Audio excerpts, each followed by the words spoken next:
The day slips away like a tide pulling back from the shore. You lie still beneath the weight of your own breathing and feel the hush begin to settle in the spaces around you. The still air, the quiet pillow, the soft darkness behind your eyes. It is not silence, not really. It is the beginning of something softer. Your body, that held so much motion, now sinks into stillness. Your heartbeat slows, steady as a lullaby. The sounds of the world drift further, cars fading into the distance, voices turning to wind, until only the quiet hum of your own body remains. This is the edge of sleep, and you are standing at its threshold. Not falling, not yet floating, just gently being pulled towards something deeper. The muscles in your face let go. Your jaw softens. Your fingers no longer cling to the day. Outside, the sky has dimmed to indigo. But inside, another sky opens. One not made of stars, but of neurons preparing to light up in a different way. Your brain is not turning off. It is shifting modes, like a theater dimming the lights before a performance. You've lived through the day. The logic, the lists, the endless ticking of time. Now, time begins to blur. Minutes lose their shape. There is no more next, only now. Your breath deepens, becomes the tide. In out, in out. Each wave takes you further from wakefulness, carrying you toward the strange sea of dreams. Inside your brain, activity begins to swirl in slow spirals. The wakeful rhythms, fast, sharp, directional, give way to slower, wider ones. Alpha waves rise like a mist, signaling that the gates of sleep are opening. The gatekeepers, those ancient brain structures, begin their quiet work.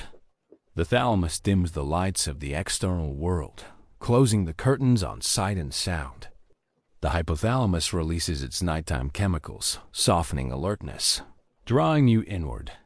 Melatonin begins to glow behind the scenes, telling every cell, now is the time to rest.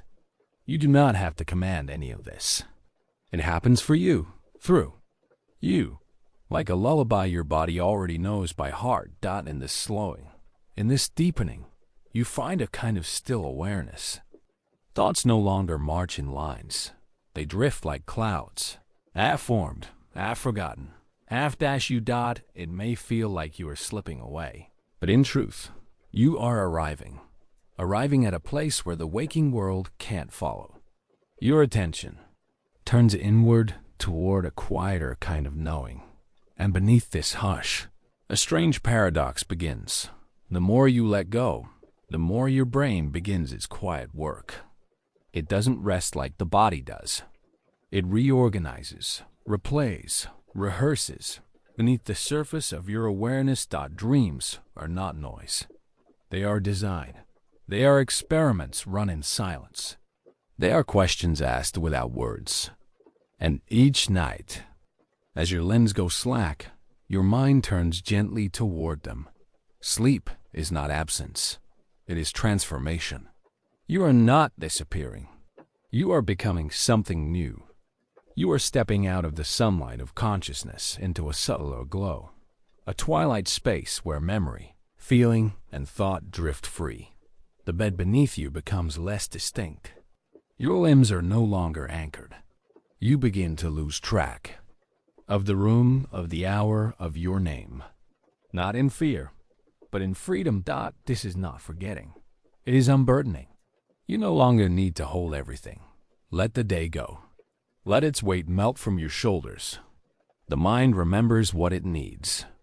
The rest dissolves like mist at morning. Somewhere deeper now, your eyes begin to move beneath closed lids, as if scanning a world unseen. This is the first step into the dream lab, a world of inner experiments and quiet invention. Your brain is preparing to dream. And dreams, though strange, are never aimless. They begin to bloom from the folds of memory, from the soft seeds of emotion buried during the day. They gather fragments, rearrange meaning, and offer you what you didn't know you needed. You are not just watching. You are participating. Your sleeping brain will take your feelings, your puzzles, your fears, your questions, and lay them out like cards across a quiet table. It will turn them over one by one. You may not remember all of it, but the work is being done. And slowly, with each gentle wave of sleep, you begin to drift from this edge into the deep waters of the night's invention. Your mind steps back, and something else steps forward. Not a person, not a voice, but a presence made of thought and image and motion. It will carry you inward now. The first dream is already forming. What will the brain explore tonight? In the absence of light and logic, the lab is open. The lights are dimmed, and the work of dreaming quietly begins. Just beyond this veil of rest, a hidden laboratory is waiting. Not made of glass or steel, but of memory, chemistry, and imagination. You are entering it now, without knowing. And if you listen closely, you may begin to hear the hush of activity, your own thoughts, taking on shapes you've never seen before. You lie still, but something within you begins. No footsteps, no switches flipped, no metal trays. And yet, the lab comes to life. It does not need permission or preparation. It has been waiting quietly, ready for the darkness behind your eyes. There are no glowing monitors here. No white coats. No clinking of glass. The walls are folded flesh, soft circuits coiled in your skull, a space no larger than 2 fists pressed together, yet vast enough to hold galaxies of thought. The lab is your brain. And now that you've let go of the day, its quiet work can begin. You are not asleep to it, you are part of it. As your limbs slacken and your breath deepens, your brain takes up its hidden tools. Neurotransmitters, waves of rhythm, flickers, of memory, shadows of emotion. The scientists here are neurons, billions of them, glowing with possibility. They don't speak in words, but in pulses, sparks, connections. Electric flashes crossing microscopic gaps, as fast as thought and as fragile as dew. Each one reaches toward another in an endless dance of recognition, as if asking, "Do you remember this? Do you still feel that? Should we carry this into the morning?" You might imagine dreams as fiction, strange little movies projected by the brain. But here in the lab, they are something more. They are data, not drama. They are simulations built from real ingredients. Your fears, your hopes, your routines. The day's memories haven't vanished. They've simply shifted form. Your brain has stored them in temporary shells, waiting until now to decide what to keep, what to file away, and what to release. There's no head researcher giving commands, no conscious guide. And yet, the system moves with exquisite order. It follows signals deeper than your awareness, instincts older than speech, patterns honed over millions of nights. Your brain begins replaying moments, not always as they happened, but as they felt. It stitches emotion into memory, weaving meaning out of fragments. The face you barely noticed earlier, the feeling that lingered after a passing word, a flash of sunlight on the sidewalk. All of these may return now, reshaped by the lab's quiet experiments. Dreams form from these ingredients. They're not stories with clear plots. They're inquiries. Each scene is a test, a hypothesis whispered into the dark. What if you tried it this way? What if you faced it from another angle? No conclusion is ever final. The brain doesn't aim to solve. It aims to understand, to prepare, to quietly ready itself for whatever the next day may bring. And so the lab goes on. Synapses flare, calm, shift. Chemical messengers, dopamine, acetylcholine, float like messengers across tiny chasms. They don't carry thoughts as you know them, but they shape the patterns that give rise to thought. There is no clock ticking in this lab. Time bends, minutes stretch, seconds loop. Dreams leap across hours in the space of heartbeats. This is a realm where logic is softened, And the improbable is allowed room to breathe. In this darkness, you may walk through a door and find yourself in your childhood kitchen, but the floor is made of ocean, and your father speaks in bird song. And somehow, you understand. You do not question the physics here, because the lab is not constrained by waking laws. It is experimenting with emotion, not gravity. It tests reactions, not rules. One moment you may fall, the next you fly. Not for, but because the brain needs to explore what falling feels like and what rising does in response. Here, the wildest dreams serve the deepest functions. A nightmare may jolt you, but it may also strengthen your fear response. Teach your brain how to cope with threat without putting your body in danger. A joyful dream may offer nothing but warmth, but that warmth rewires you, so you wake more.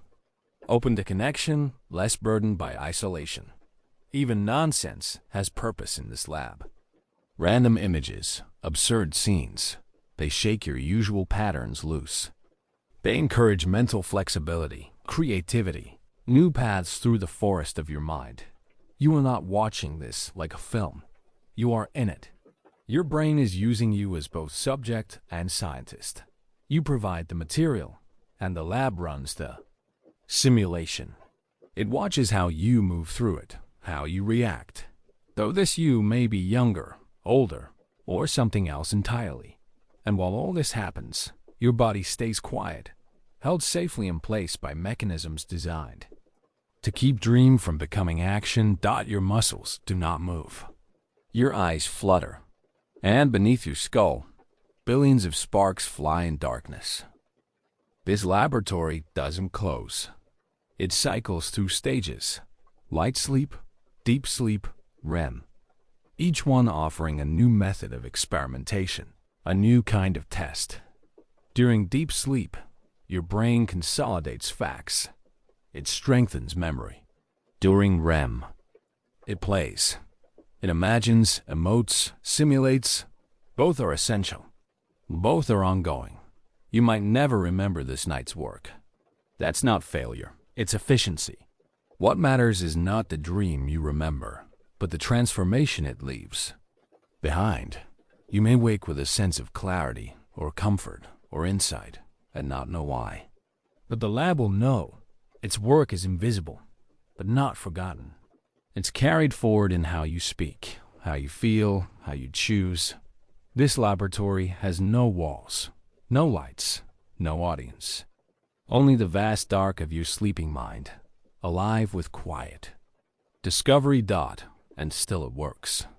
Even now, even as you drift deeper, even as you lose the thread of this sentence, even as you slip into the next phase, where your eyes will begin to flicker again beneath your lids, and your brain will prepare to build something stranger, brighter, and more alive. What will it test next?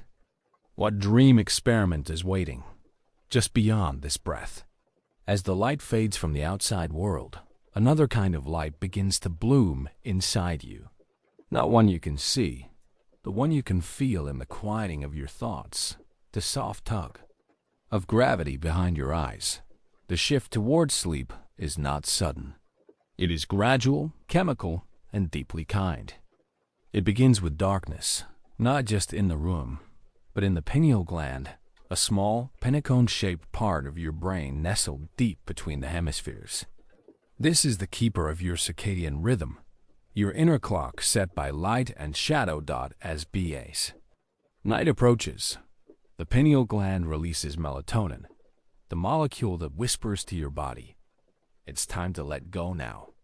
Melatonin doesn't force sleep. It prepares the stage. It dims the lights in your inner world, slows your heart's tempo, softens the chatter in your thoughts. Meanwhile, serotonin, the neurotransmitter often linked with mood and wakefulness, begins to slip into the background. In the day, serotonin steadies your emotions, helps you focus, helps you act. But now it makes room for sleep's gentler players. As melatonin flows like ink in water, other chemicals follow. Gamma-aminobutyric acid, or GABA, rises to hush the more excitable parts of your brain. It quiets the inner noise, like a hand gently turning down the volume on every dial. You feel less reactive, less tense, more ready to be still. This is not unconsciousness. It's a new kind of consciousness, softer, more receptive, a state where boundaries begin to blur. It feels like sinking, but really, it's a floating descent into deeper rhythms of the self-dot. In this chemical quiet, your brain begins to shift into patterns. Alpha waves give way to theta waves, slow, rolling pulses that signal the entry into the first true layers of sleep. Neurotransmitters dopamine, acetylcholine, norepinephrine don't disappear. They change roles, appearing in new proportions, like instruments taking turns in a symphony. Dopamine, so vital for reward and motivation by day, still flickers at night, especially in dreams where emotion sharpens and story deepens. But his voice is gentler now, less driven, more exploratory. Acetylcholine, meanwhile, rises during REM sleep, a phase where dreams burst into brightness, where scenes unfold with vivid detail and strange emotion. This chemical fuels the imagery of dreams, sustaining attention within the dream itself, even as your body lies still and safe. And norepinephrine, the alert-sounding bell of your brain, lowers almost to silence. This allows you to drift through wild and unpredictable dreamscapes without jolting awake from every surprise. Your body becomes calm, but inside, the chemistry is in motion, a carefully choreographed dance. Each phase of sleep has its own pattern, its own blend of molecules. Light sleep is transition. Deep sleep is repair. REM sleep is imagination. These aren't just stages of rest. They are stages of transformation. Deep sleep, powered by slow wave activity, triggers growth hormone release, strengthens your immune system, and helps your body heal. All of it orchestrated, not by thought or choice, but by chemistry. And within this silent lab of fluids and fire, your brain begins its unseen work. It sorts the day's memories, filtering the significant from the trivial. It integrates emotion, releases tension, restores balance to the systems you didn't even know were out of tune. Each molecule knows its moment. Each chemical arrives, like a lantern bearer in the dark, illuminating just enough for the next step to happen. You don't have to direct any of it. You only have to surrender. And as you do, thought begins to change. It stops marching in lines and starts drifting in spirals. Your logical mind loosens its grip. Ideas soften. Images bloom in unexpected places. This is where creativity lives, not in noise, but in rhythm. Not in control, but in openness. Sleep does not silence your mind. It tunes it to a different frequency. And on that frequency, new connections are made. Ones that might have been impossible in the focused brightness of the day. A poet's insight, a scientist's breakthrough, a moment of clarity. So many begin not in the lab of waking life, but in the quieter lab of sleep, where chemistry stirs the waters of thought and lets something surprising rise. And while all this unfolds within you, your body lies still. Your breath moves like a soft tide. You remain unaware, and yet your brain is doing what it has done for thousands of nights, shaping the self, balancing the system, painting meaning across the blackboard of your dreams. There is nothing to do now. The molecules know the way. They move through your mind like wind through tall grass, silent, purposeful, alive. And somewhere deeper still, another shift begins, a signal sent across the chemical hush. Your brain begins to prepare for a new phase. Not just rest, but something more vivid, more luminous, more strange. A phase where chemistry and imagination begin to collide in wild and beautiful ways. Where your sleeping mind starts dreaming in pictures. And your eyes, though closed, begin to move.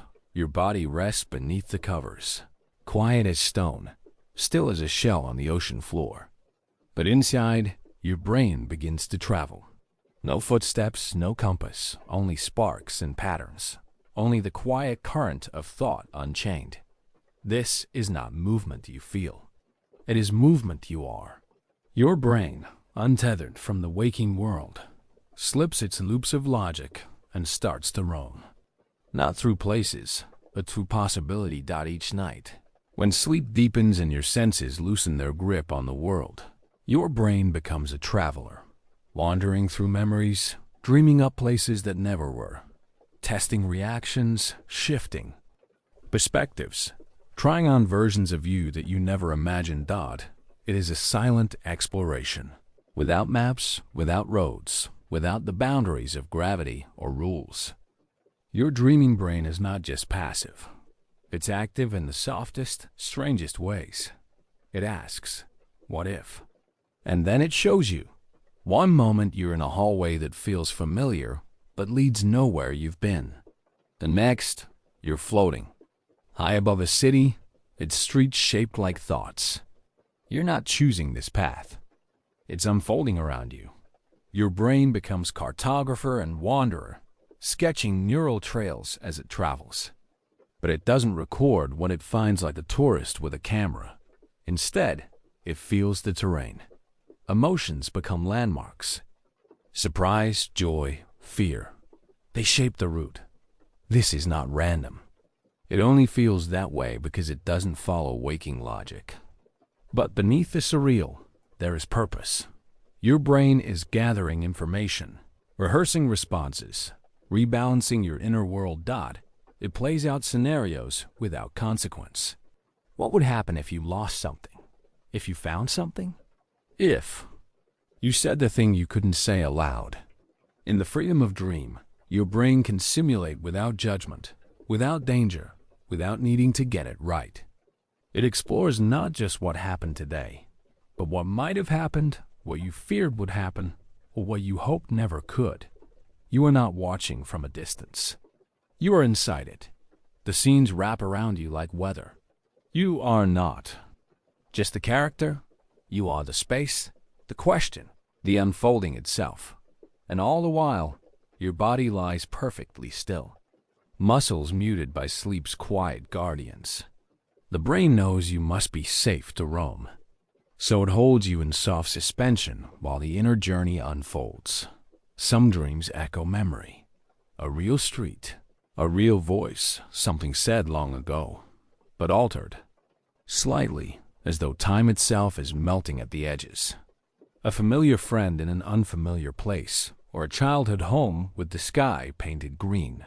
Your brain is testing how memories feel when bent, when lifted, when rearranged. Other dreams come from nothing you recall. They seem like stories whispered from a stranger's life. But even these are stitched from your own materials. The fears you never voiced, the desires you didn't name, the thoughts that passed too quickly to hold. Your dreaming brain opens drawers you didn't know existed. And sometimes it leaves them open so you can look inside in the morning light. It doesn't just walk forward. It loops, revisits, rewinds. Have you ever dreamed the same place again and again? A city you've never seen in waking life, but that returns night after night? That's your brain building a world, a model, a space to test its quiet questions over time. The silent explorer is not seeking answers. It is learning from the journey itself. Each step into the dreamscape is a rehearsal for being hurt, being brave, being free, being lost, being something you can't name in daylight. And though you don't always remember, your mind carries back the traces, subtle changes in feeling, tiny shifts in understanding, like sand collected unknowingly in your shoes. When you wake and feel calmer, or lighter, or suddenly sure about something you couldn't explain yesterday, that may be the explorer's gift. Something it found in the dark and placed gently on your waking shore. But sometimes it travels through shadows too. A nightmare, a spiral, a trap. Even these are explorations, built not to punish, but to prepare. Your brain needs to walk. those paths so that you don't have to in daylight. It simulates threat and teaches you how to survive. You may never see the full map. You may not even recall the terrain. But your brain was there, walking, testing, learning.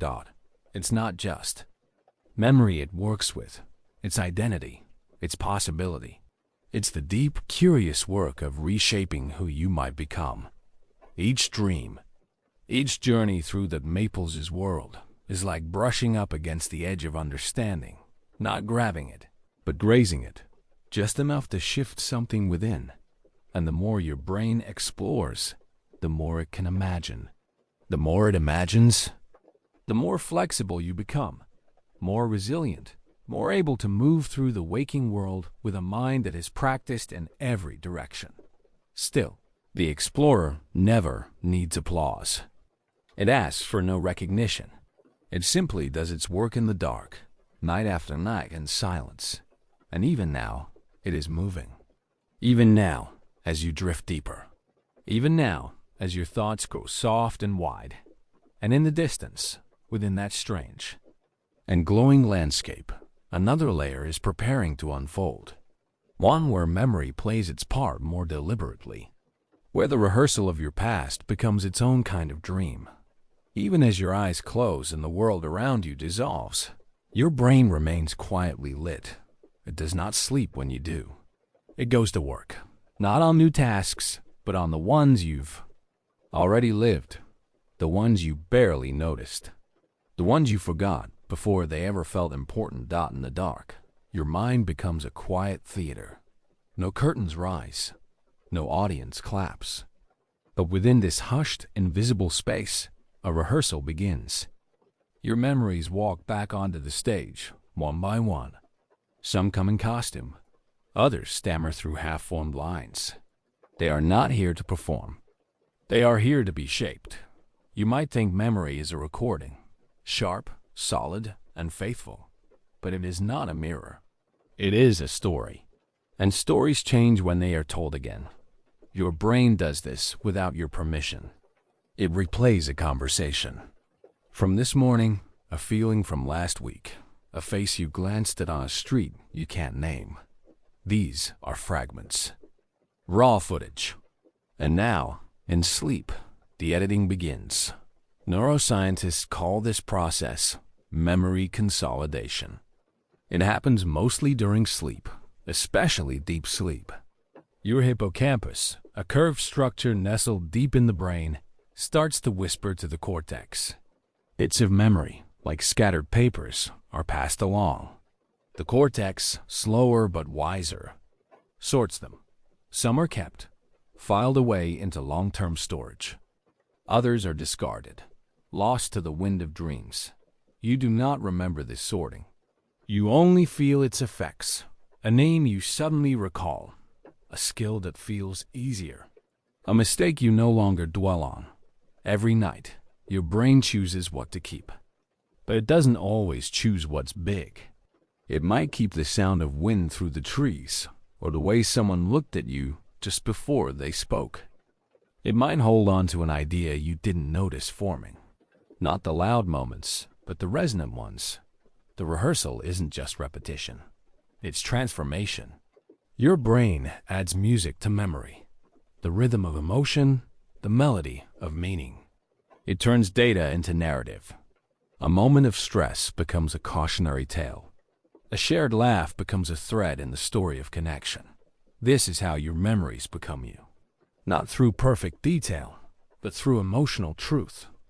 During REM sleep, when your dreams become vivid and your muscles stay still as if in reverence, the emotional center of your brain glows brighter. The amygdala, tied to fear and feeling, becomes a conductor in this night orchestra.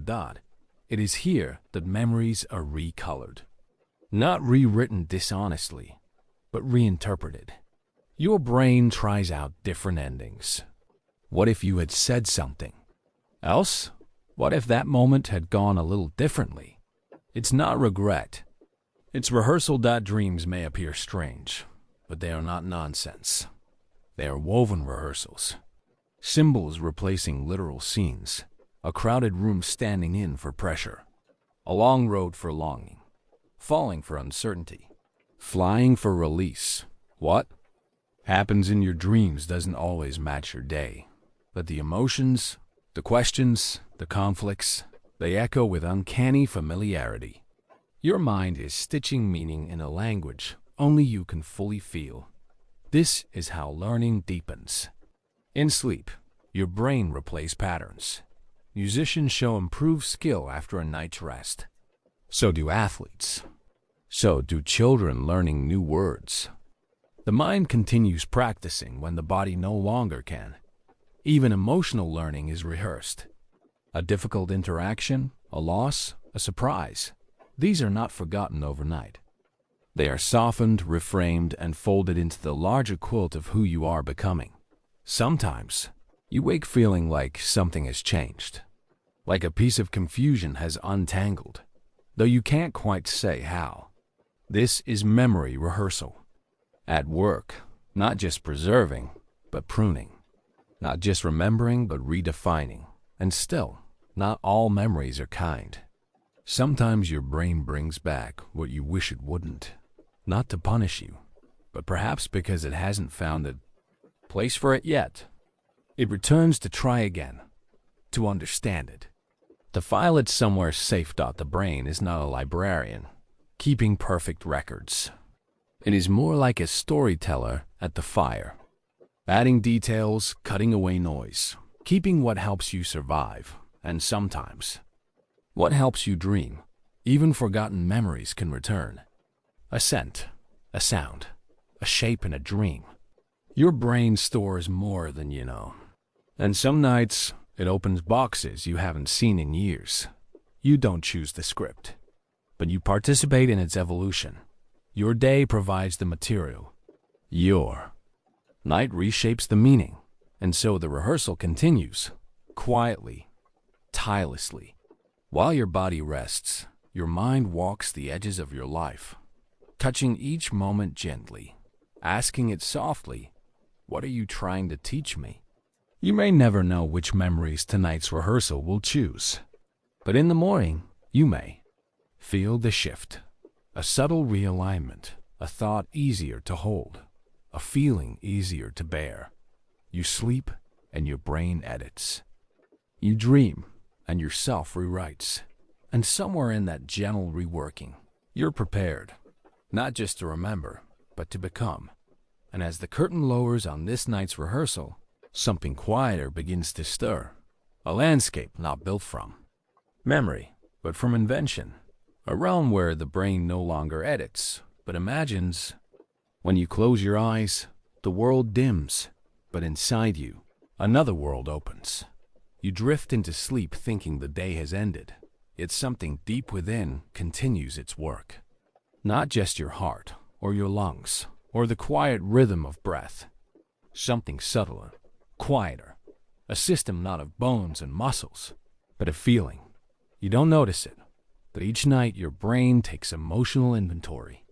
Like a careful custodian sweeping the floors after a stormy day.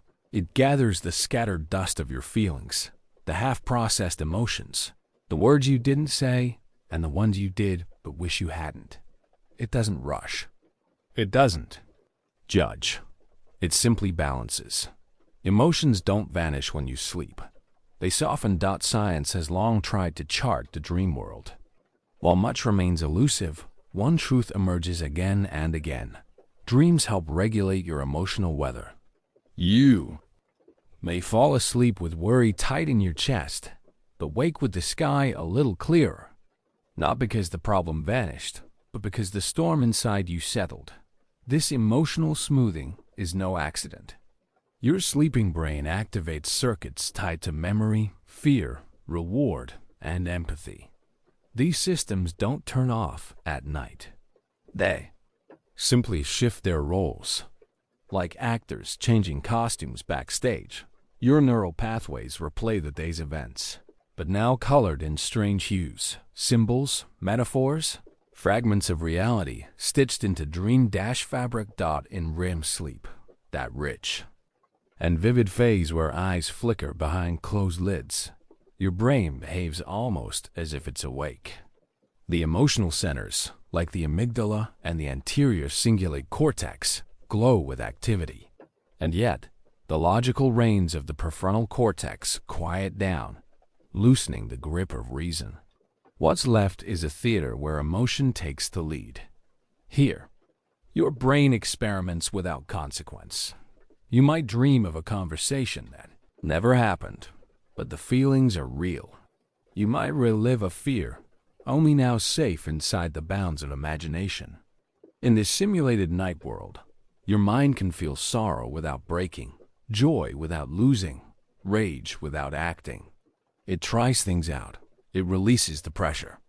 It learns, gently, how to survive being human. Sleep researchers have begun to see dreams as emotional homeostasis in action, not unlike how your body maintains temperature or blood pressure.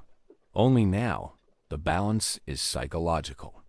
Your brain toggles between distress and calm, reworking emotional patterns, finding a little more peace than you had before.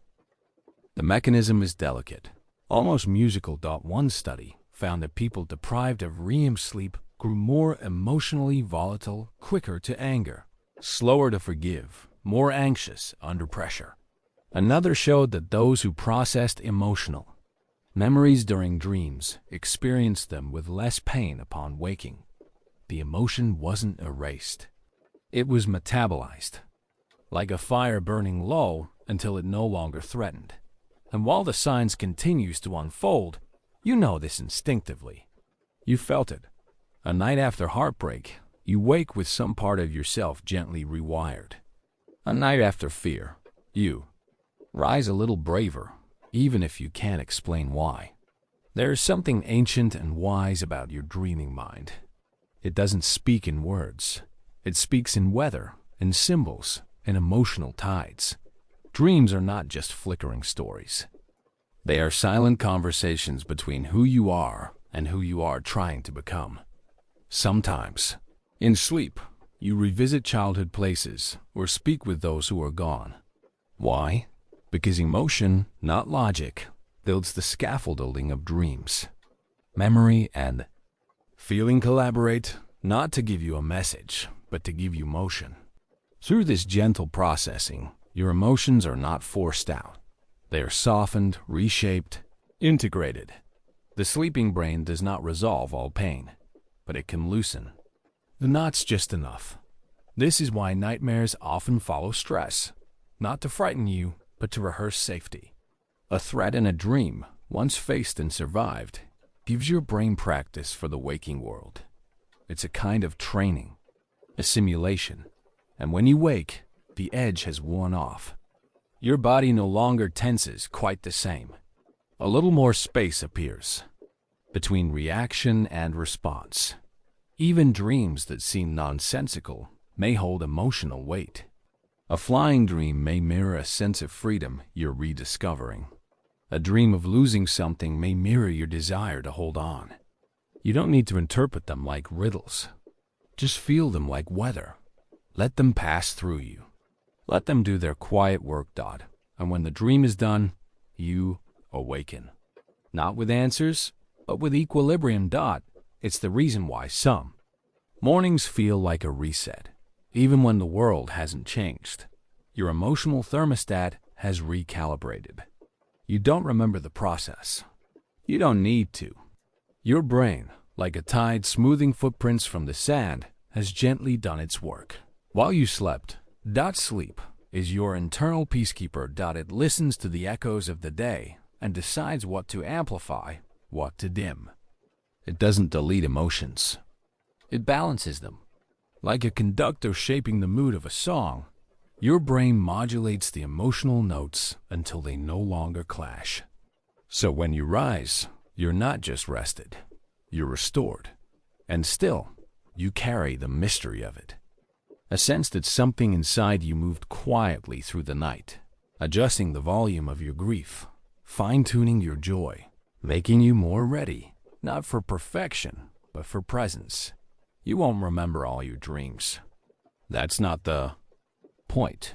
Their purpose was never to be remembered, but to be felt. Felt subtly, slowly, silently. And tonight, again, it will begin. Your emotional mind will drift back into its nightly workshop, where memory and feeling glow like coals and imagination breathes softly over them. It will test your tenderness, tend your unspoken fears, and nudge your balance just a little closer to peace.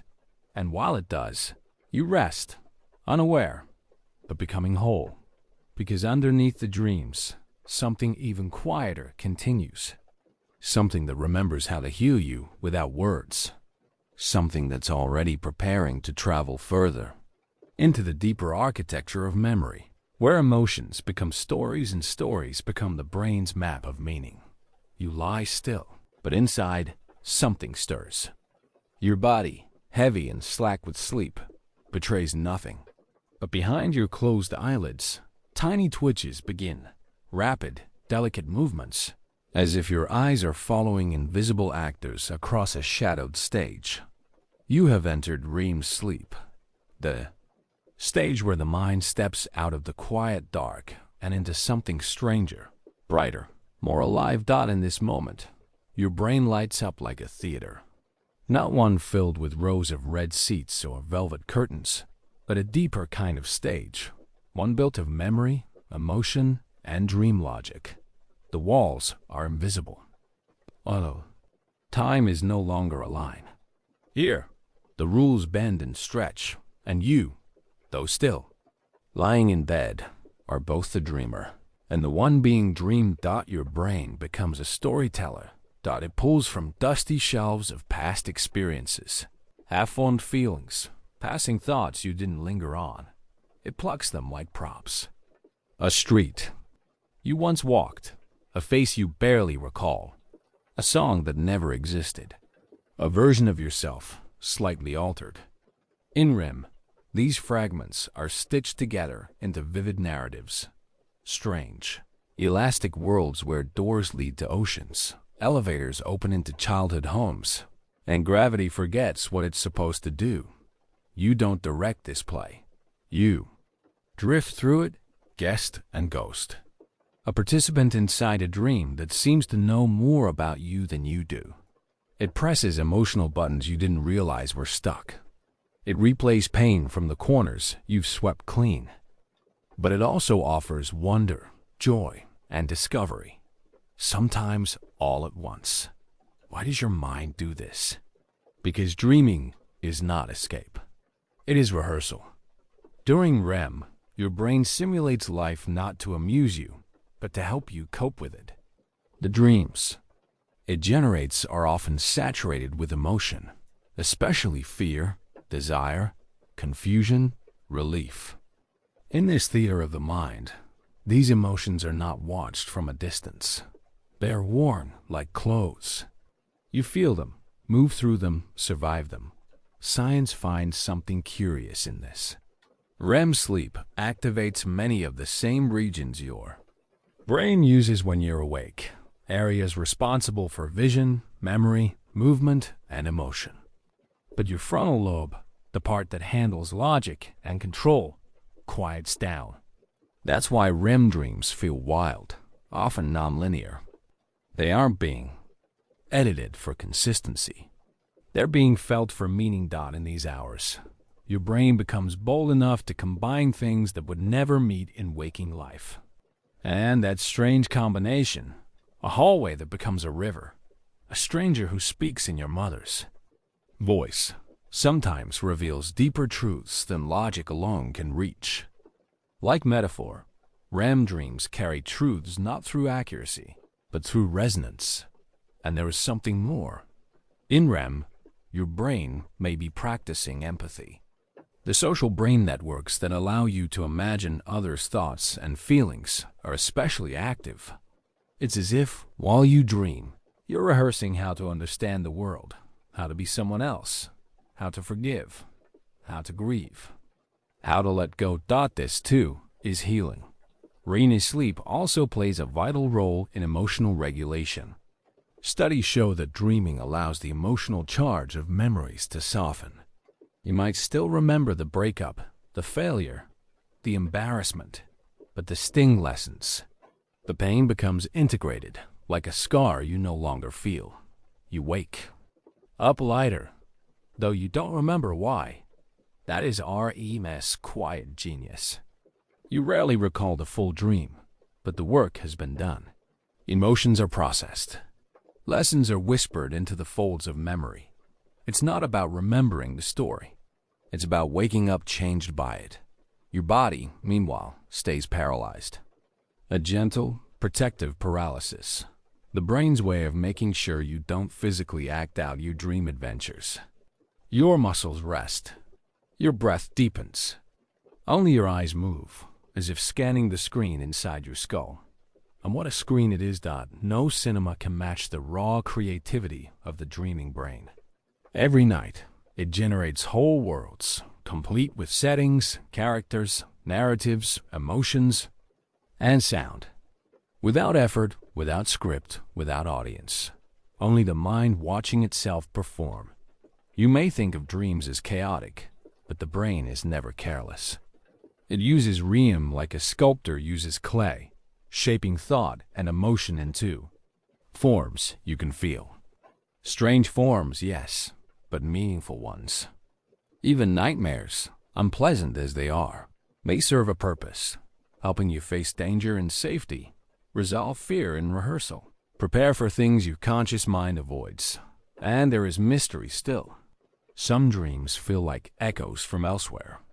Places you've never been, people you've never known, stories with no roots in your memory. What are those? No one fully knows. Some think they're mental noise. Others suspect they are compositions, dream poems written by deeper currents of thought, shaped by emotion rather than logic, meaning rather than memory. Either way, they are yours. And when REM ends, your eyes stop moving. The curtain falls. The theater goes dark again. You slide into another sleep stage, gentler, quieter.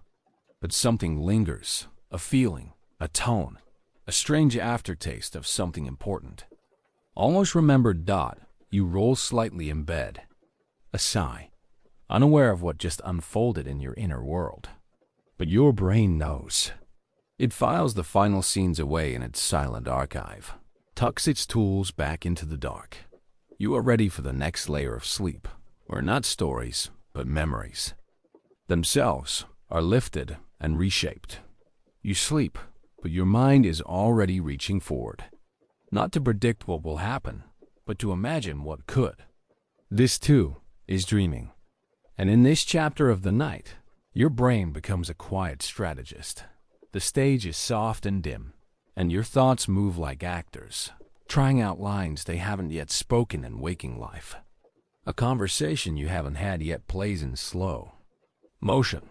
A place you've never been takes shape with impossible clarity.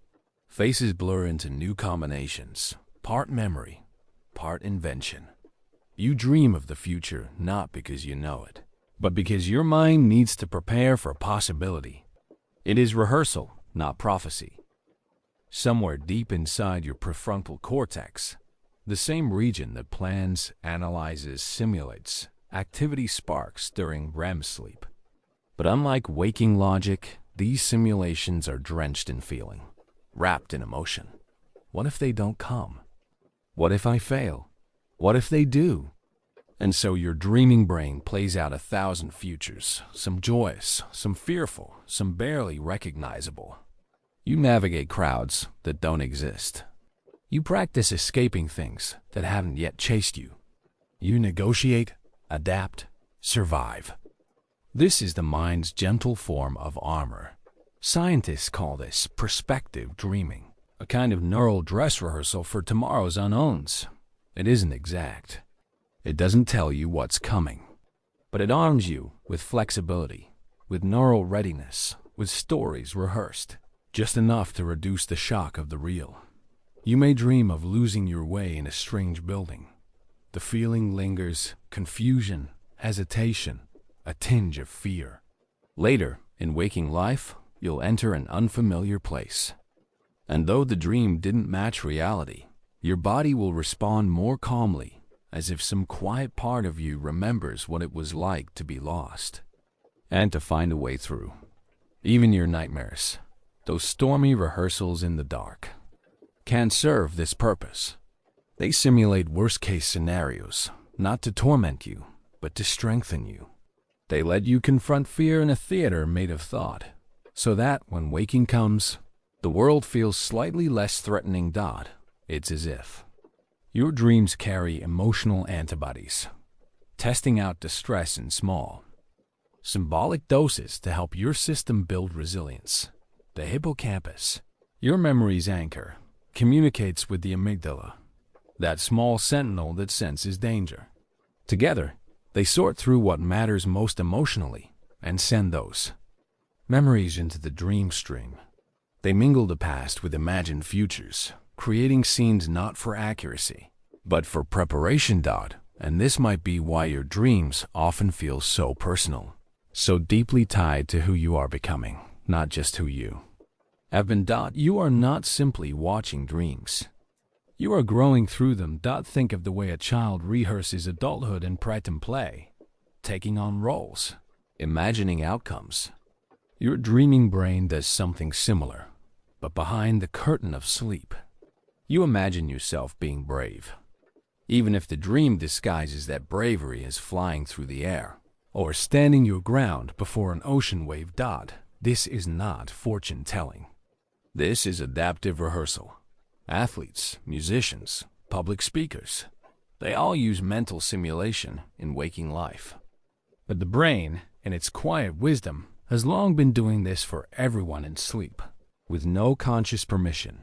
And when you wake, you may not remember the script, but something in you remembers the rehearsal. You feel less uncertain in the face of newness. You handle a challenge with unexpected grace. You meet someone new and feel oddly prepared. That is the dream's echo, carried forward into your day. The brain doesn't sleep to escape life. It sleeps to deepen it. Each night, it weaves together memory, emotion, and imagination, not just to record the past, but to prepare you to meet the future. And yet, it does so without urgency, without pressure, without linear order. Just drifting. Images and feelings, threaded into soft rehearsals for what might one day come. Even your most surreal dreams, the ones that make no sense, may be carrying emotional truths beneath their symbols. A flooded room may represent feeling overwhelmed. A lost suitcase may echo a fear of forgetting something important. Your dreaming mind speaks in metaphors, but it feels in real emotion. It is like a nighttime playwright, writing scenes not to be understood, but to be felt. And in feeling, you adapt. You evolve. So tomorrow may still surprise you, but it won't shake you quite as much.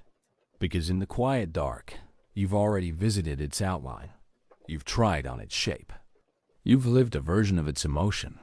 And when the morning sun returns, you carry that secret strength forward, not knowing exactly where it came from, only that you are somehow more ready than before. And perhaps the strangest part of all, this quiet rehearsal, this theater of imagined tomorrows, requires that you do absolutely nothing. Just close your eyes and allow the story to unfold, not to predict your future, but to soften it. To ready your heart, to train your mind in quiet, luminous ways that waking thought cannot reach. You drift now, not backward into memory, but forward, into possibility. And just before sleep deepens again, you wonder, if dreams prepare you for tomorrow, who is the version of you they are preparing? It begins without warning. You fall asleep holding a question, a problem with no path forward. And somewhere between forgetting and deepening, between muscle, stillness, and the strange theater of dreams, your mind begins to move in secret, not with effort, not with stress, but with the silent flow of ideas unchained from rules. You don't know it, but your brain is working, and not just any part of it. As you rest, certain regions go dark, while others flare gently into life. Networks responsible for memory, emotion, imagination. Your prefrontal cortex, the inner gatekeeper of logic and self-awareness, dials down. The critic steps away. What remains is not disorder, but freedom. In this loosened space, thoughts stretch out.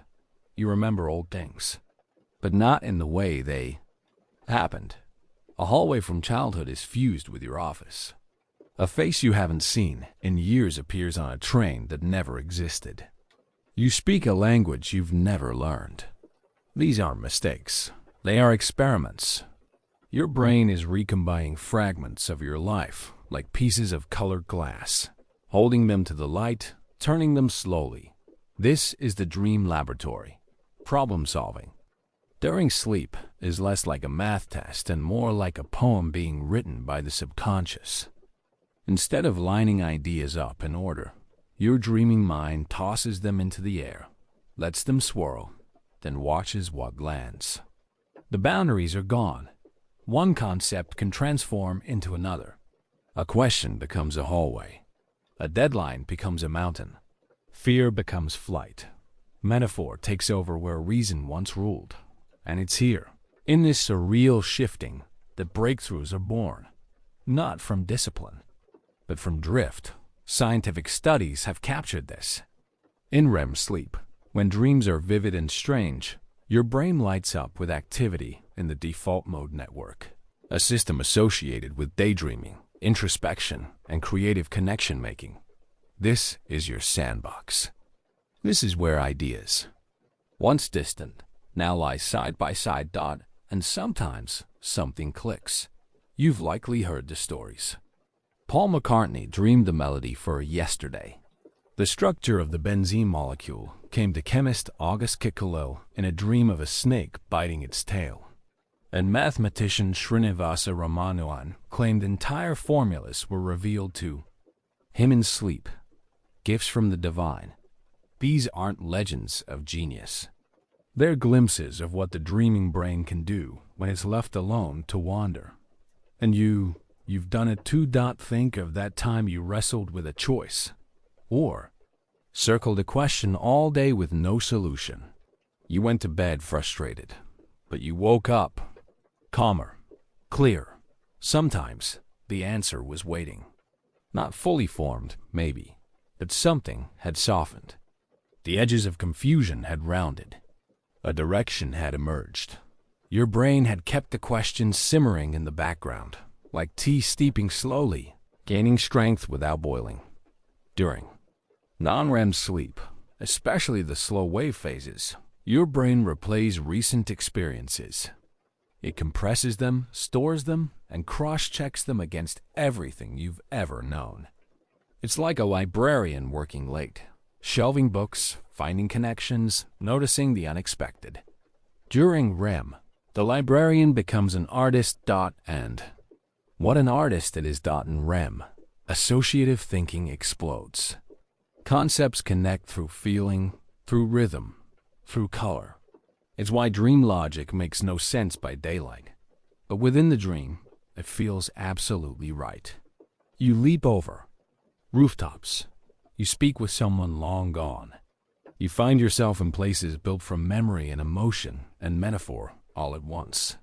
This is the mind at play, not in chaos, but in a fluid logic built on emotion and deep associations. You can't force this kind of thinking while awake. Your conscious mind is too focused, too rule-bound. But in dreams, the mind becomes both more ancient and more free. It doesn't need permission to test new solutions. It doesn't fear failure, because nothing is real here, and everything is allowed. Even your fears become tools. A troubling dream of falling, of losing something, may not seem helpful, but look closer. Your brain may be simulating danger to strengthen your emotional resilience. It's rehearsing scenarios, not because they will happen, but because they could. It's preparing you gently, subtly, to respond with strength if they ever do. Even nightmares can be teachers in disguise. The more emotionally charged the dream, the more likely it's working through something important. Your fears, your uncertainties, your unfinished thoughts. In dreams, they rise like smoke and take shape. They are softened by metaphor, made safer by absurdity. And sometimes, without even noticing, you come away with a deeper understanding of yourself. This is the gift of sleep-thinking. It's not about solving problems like a calculator. It's about circling problems like a painter, finding angles that were hidden during the bright noise of the day, letting surprise enter the process, letting go of the need to figure it out, and allowing instead a space where meaning can simply appear. And so, while your body lies still, your mind begins to solve sideways. A relationship puzzle becomes a hallway with too many doors. A creative block becomes a glass that refuses to fill. A career decision appears as a river with one boat, waiting. You wake, and maybe you don't remember the dream, but the feeling lingers. A clarity, a shift, a slight nudge toward the next step. Dreams don't always give you answers, but they often change your questions. And that may be the most powerful kind of problem solving of all. So tonight, if your thoughts feel heavy, if the day left something unresolved, place the question softly at the edge of your mind. Don't wrestle with it. Don't try to hold it tight. Just let it float.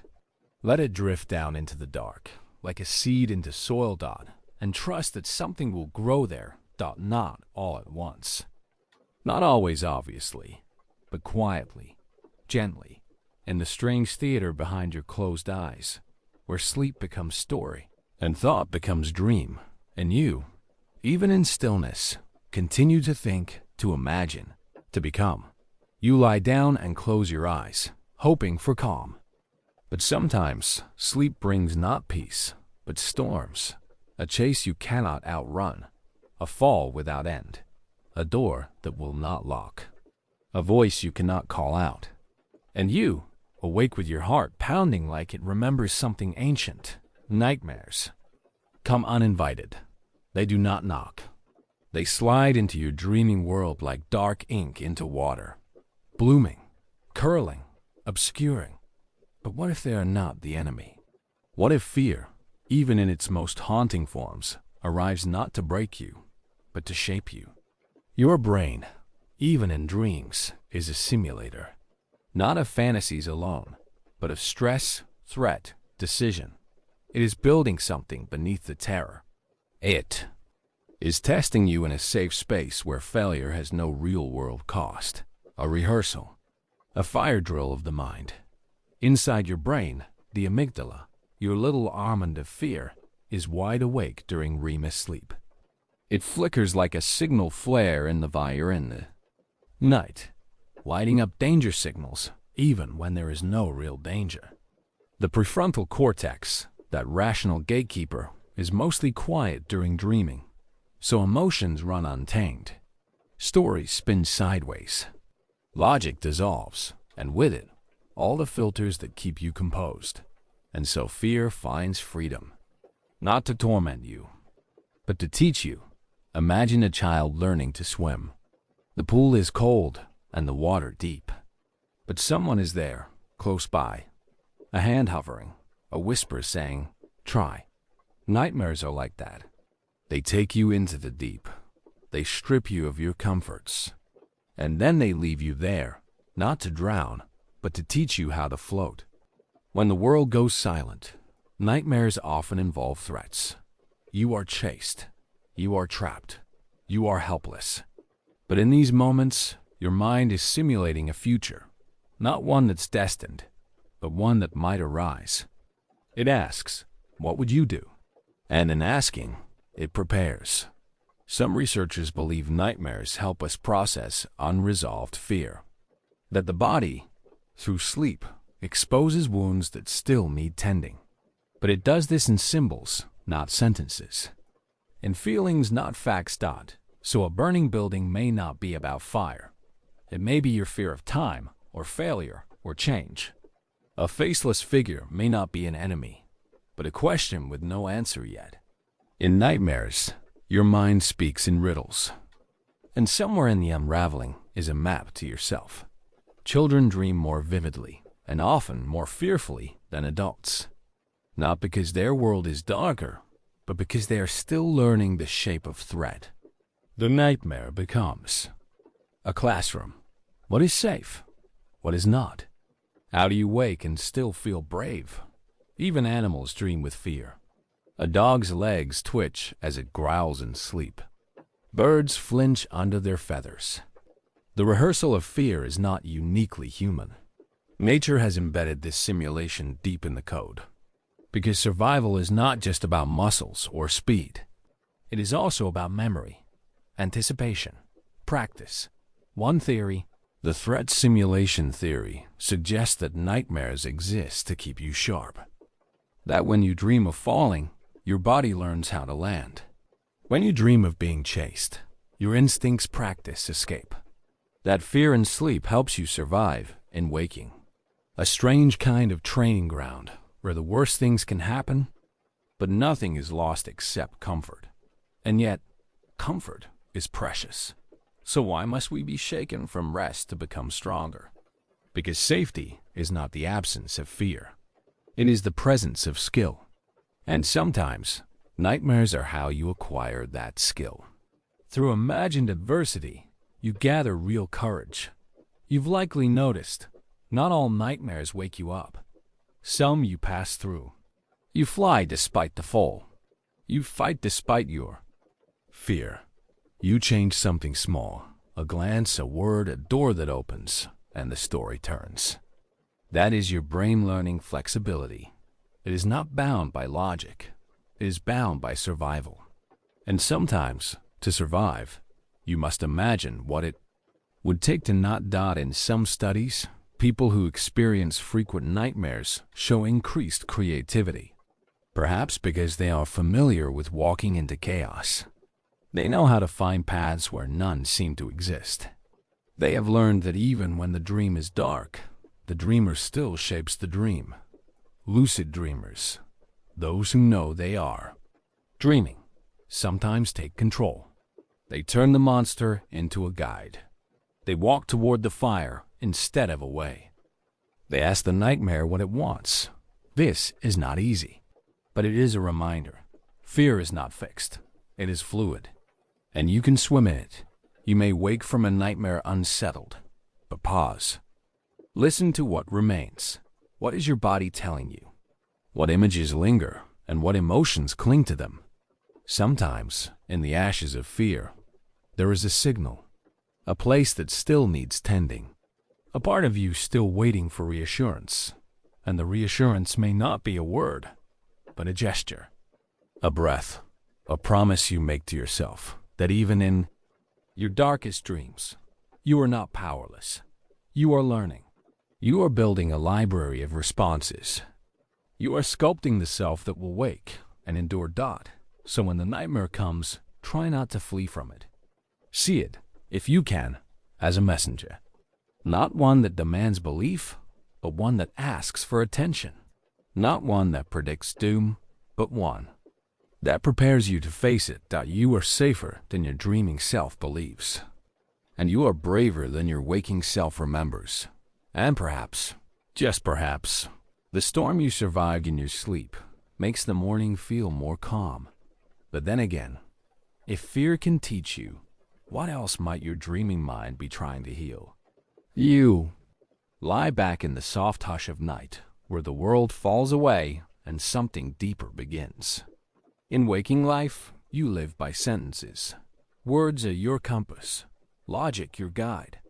But here, in this drifting realm of dreams, another language reigns. It is a language older than grammar, stranger than speech. It speaks in doorways and drowning, in climbing and flying, in the impossible shape of a hallway that stretches too far, or a house that should not be yours, but somehow is. You do not speak this language with your mouth. You feel it in your chest. Dreams are not written like stories. They do not follow the rules of cause and effect, plot, or punctuation. Instead, they bloom, like abstract paintings in motion, crafted not to be read, but experienced. Each symbol is not a clue to decipher. but a whisper from inside. Your brain at night does not bother to explain. It creates. And what it creates is feeling made visual. Sorrow shaped as an empty train. Hope is light flooding through curtains that never open. You have never been taught this alphabet of symbols. And yet, you know it. A dream where your teeth fall out is not about dentistry. It's about control or the fear of losing it. A dream of being chased may have nothing to do with the person chasing you, and everything to do with attention you have not yet named. Symbolism is the brain's poetry, efficient and profound. It takes the cluttered complexities of emotion and renders them into shapes, places, faces. You do not need to explain the dream to feel its truth. You wake with it, lodged in your chest, like a scent you can't name but somehow remember. Even the absurdities make sense when viewed this way. Why are you in a childhood bedroom, but also on a spaceship? Why is the stranger's face somehow familiar? In waking life, these contradictions would be nonsense. But in the symbolic realm of dreams, they carry emotional precision. The hippocampus, the amygdala, the visual cortex, all work together in this nighttime theater. The emotional brain becomes the storyteller, while the logical brain goes quiet. It is not asleep, but surrendered. Left to its own devices, your mind does not waste time on literalness. It paints feeling, and what you feel in a dream can be more intense than what you feel awake. That's because the brain amplifies emotion in REM sleep. The stage is quiet. The inner actor's louder. A fear you've buried all day steps forward, as fire or flood. A love you miss becomes a face you know is gone, but still see. Dreams don't argue. They don't instruct. They reflect. They swirl around what you're not quite ready to say aloud. That's why dream symbols often return, again and again. A staircase, a phone that won't dial, a forest you never reach the end of. These are not puzzles to solve, but mirrors to stand before. The purpose isn't always to understand. The purpose is to feel, to glimpse something sideways. Your dreams allow you to sit quietly beside your emotions without needing to label them. In this sense, dreaming is a kind of emotional rehearsal. Not with scripts, but with symbols. A stage where you play out grief without needing to cry, or courage without needing to risk. The metaphor gives you distance and safety. And it works. Studies show that symbolic dreaming can help you resolve inner conflict, process trauma, and even reframe memory. The symbols act like bridges between past and present, emotion and thought. Not through reason, but resonance. You may wake and forget the symbols, but something inside remembers. That strange bird you saw perched in your dream? It may guide your mood all day without you knowing. That dark water you were trying to cross? It might make you pause before a hard conversation. Your dreaming brain is not giving you homework. It's giving you art. Its symbols are offerings, not instructions. Each one invites you to feel more deeply, to notice the quiet shifts within yourself. And this is how you grow, even while asleep. Some people try to decode their dreams like puzzles. What does this mean? They ask. But perhaps a better question is, what does this feel like? The answer might not be neat, but it will. Be honest. You don't need to fear the strange logic of dreams.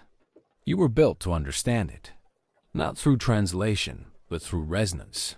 The way music makes sense without words. The way a gesture can say more than a speech. And so you close your eyes and enter again. This time, you find yourself walking through a field that glows softly, though no sun shines. In your hand is a box you don't remember picking up. And in the distance, a tower hums with the sound of memory. You don't ask why. You feel its meaning, and that is enough. For what you see in dreams is often the shape of something deeper, not told in sentence, but symbol. And just beyond the curve of this quiet world, a new question begins to rise. What else is your brain doing while you dream? You close your eyes, and the real world melts.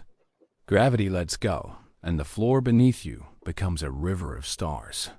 In the strange country of dreams, things no longer behave.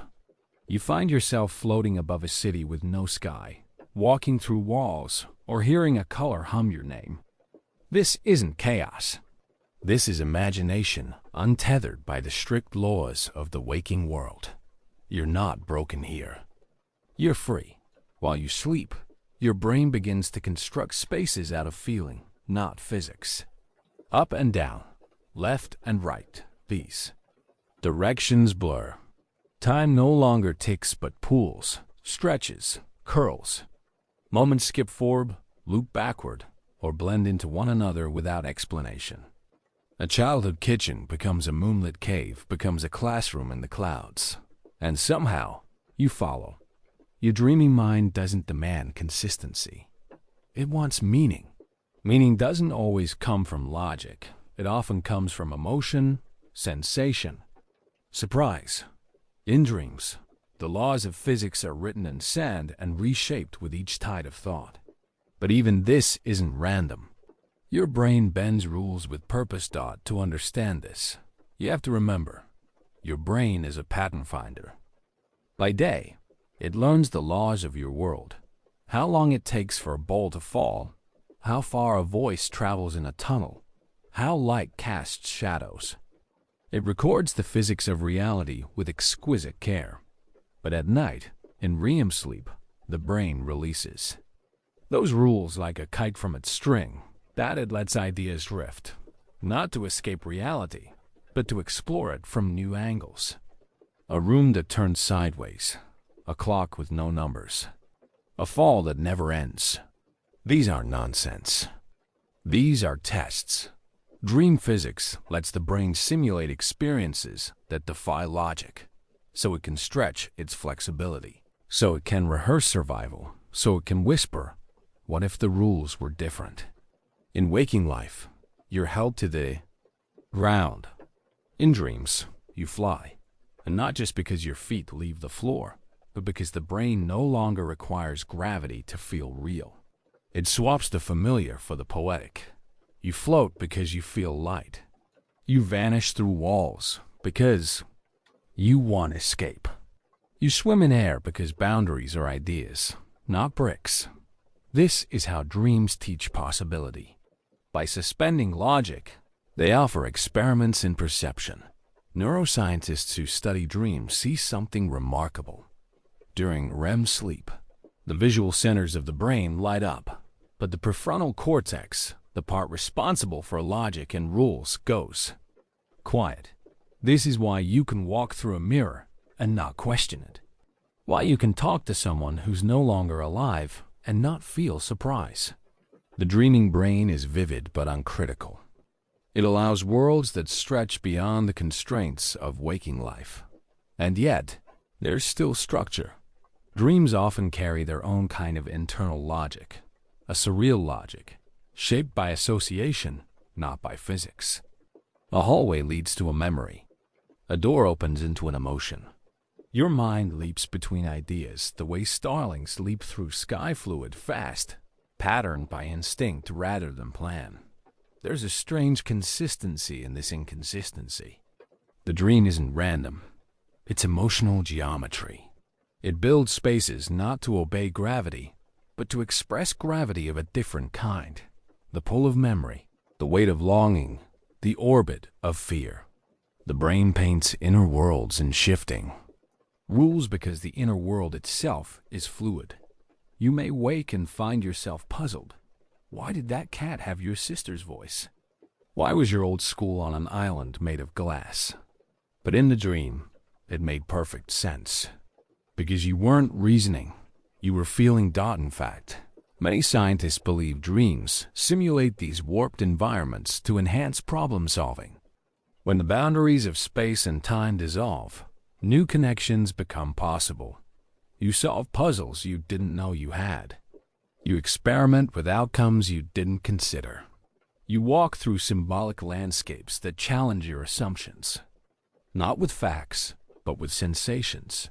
A world with no ceiling invites you to wonder how far up really goes. A silent sun suggests that heat can arrive without sound. A room that stretches forever teaches you what it means to feel stuck.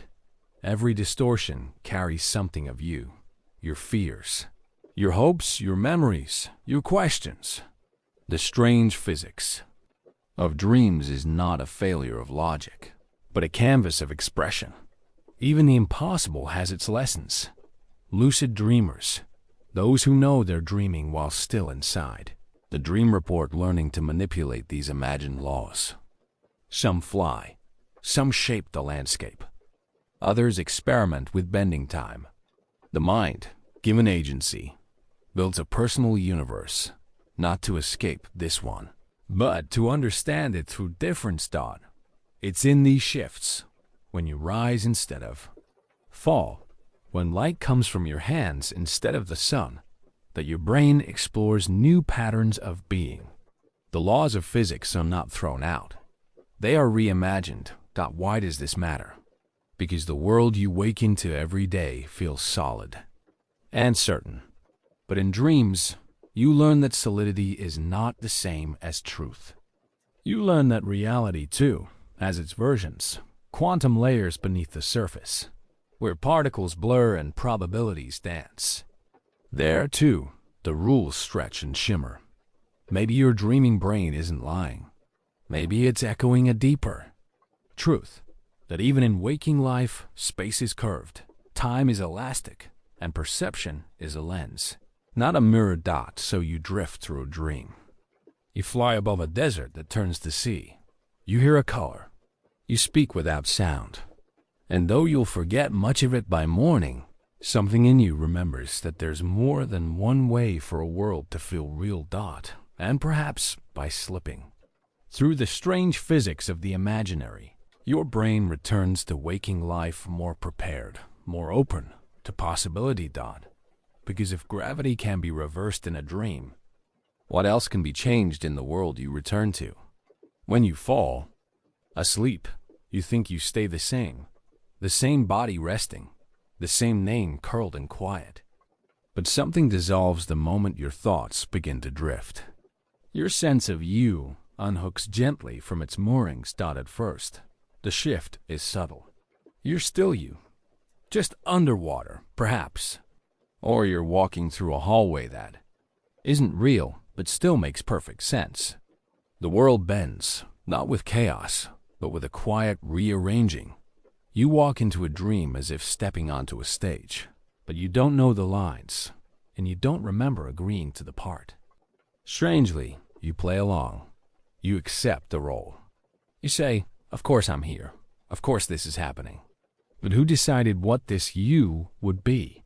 In waking life, you wear a consistent mask. A name, a history, a style of walking, a voice in your head. It feels solid, familiar, whole. But sleep lifts that mask gently. Layer by layer. In a dream, you might be older, younger, a stranger. You might be someone else entirely, a version of yourself you've never met before. And still, it feels like you. This quiet substitution is one of the brain's most elegant tricks. Your dreaming mind doesn't just invent landscapes. It invents selves. You don't just wander the dream. You are the dream. And you are everyone in it. A friend who speaks to you in sleep may be speaking with your voice. A figure who frightens you may be echoing your own hidden thoughts. Even the one who guides you, helps you, comforts you, may be stitched from memories, beliefs, or emotions you haven't touched in years. In this nightly theater, your identity is not a single actor, but a shifting collection of characters, a soft ensemble, shaped by mood, memory, and meaning. No single one of them holds the full truth of who you are. Scientists call this process the activation of the prefrontal cortex. That's the part of your brain that usually keeps your story straight. The part that says, "This is me." That's not here is now, there is then. But during dreaming, that organizing voice dims. The boundaries blur. You slip into something less rigid, more fluid. You become both the storyteller and the story, the painter and the painting, the question and its answer, all wrapped in sleep's softness. Your sense of self becomes decentralized, like a chorus where no one sings solo, like a dream where no one person is quite in charge, and yet the whole performance moves as if guided by unseen hands. This isn't just poetic, it's neural. Your brain doesn't go blank during dreams. It becomes active in new, surprising ways. The emotional centers like the amygdala light up, weaving feeling into each imagined moment. The visual cortex hums with color and shape, even though your eyes are closed. And the sense of self? It scatters into pieces, distributed across regions that do not speak in words, but in fragments of memory, imagination, and association. Sometimes you dream of being chased, and you're both the one who flees and the one who hunts. You might not notice this at the time, but part of your brain is generating the fear, and another part is reacting to it. It's not a split, it's a simulation, a rehearsal space, where your mind tries on different masks, different roles, different truths, and underneath it all, something watches. A silent witness behind the curtain. You may not be fully conscious in dreams, but there's a faint thread, a whisper of awareness that pulls you through the story. Lucid dreamers sometimes find this thread. They tug on it gently, and suddenly they know, this is a dream. They awaken within the dream, not back into their body, but into authorship. And in that strange moment, they may fly, or build cities from starlight, or simply smile, knowing they are both the player and the game. But even lucid dreams drift back into mystery. The clarity fades, control slips away, and you return to that softer state where you believe again in the dream's logic. It's not failure, it's freedom, because perhaps identity isn't meant to be so rigid. Perhaps it helps to dissolve, to be many things, to try on new versions of yourself while the world outside holds still. In waking life, you are always explaining yourself, to others, to yourself. You wear a costume stitched from biography, but in dreams, you can be unknown, even to yourself, and still feel whole. Sometimes, the dream self is wiser than you remember being. Sometimes, they say something calmly, clearly, that you later write down in the morning light and wonder, where did that come from? And maybe it came from you. Just not the version of you that walks and talks by day. Not the thinking mind, but the weaving mind. The one who floats instead of stands. The one who understands without needing words. In sleep, the mind stretches beyond the ego. It becomes story instead of character. And the dream becomes a place to explore not just what's possible, but who you are when no one is watching. Not even you. So next time you wake from a dream where nothing made sense, but everything felt real, pause. Ask not just what the dream was about, but who dreamed it. Was it the you who carries your name? Or the one made of echoes, possibility, and night-colored thought? Was it a single dreamer or a constellation of cells, each flickering quietly in the vast inner sky? And if so much of you can vanish and still something remains, some presence, some core that feels familiar, then what is that essence? Not fixed, not defined, but unmistakably you. The dream ends. The masks fall, and yet you awaken as if returning to a self you had only briefly stepped away from. Still, something lingers. A feeling, a shape, a question. And it stays with you, whispering through the morning haze. If you are not always you, then who is it that watches all these selves appear? And perhaps even more strange, who then is the one who remembers? It fades the moment you wake. You had just been flying, or maybe falling, or speaking a language you don't know by day. The story was whole, vivid, strange. And now, as your eyes blink into the morning light, it is as if the dream slides off a smooth surface. Gone. You try to grasp it. A face, a sentence, a feeling. But your mind is already turning toward breakfast or sunlight or a to-do list. The dream dissolves like mist. You were certain you'd remember.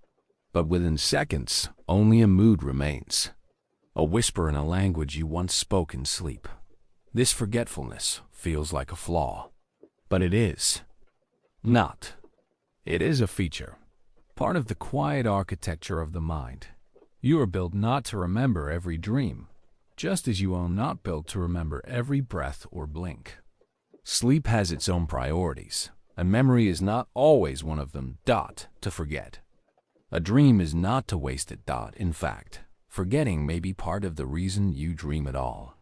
Some scientists believe dreams are like internal rehearsals, private performances of possibilities. In these nightly theaters, your brain plays out situations, emotions, patterns, not to keep them, but to try them out. Just as you might sketch an idea and throw the paper away, your brain sketches dream after dream. It tests what might happen if. What if you faced a fear? What if you felt joy again? What if you had wings? The sketch is the point, not the storage. The hippocampus, the part of your brain that helps store memories, goes quiet during REM sleep, a stage where most vivid dreams occur. It's as if the mind opens a rehearsal space, but locks away the filing cabinet. There is no secretary taking notes. This gentle silence of memory is not negligence. It is strategy. Your brain may be protecting you from overload, from waking, uptangled in every symbolic fragment and imagined moment. Most dreams do not serve your waking life in the way memories do. They are mirrors, not maps. They reflect, they distort, they glow and disappear. And in disappearing, they make space for waking clarity. Still, some dreams remain. You've had those, haven't you? The ones that cling to you into breakfast. The ones you write down. The ones that echo for days.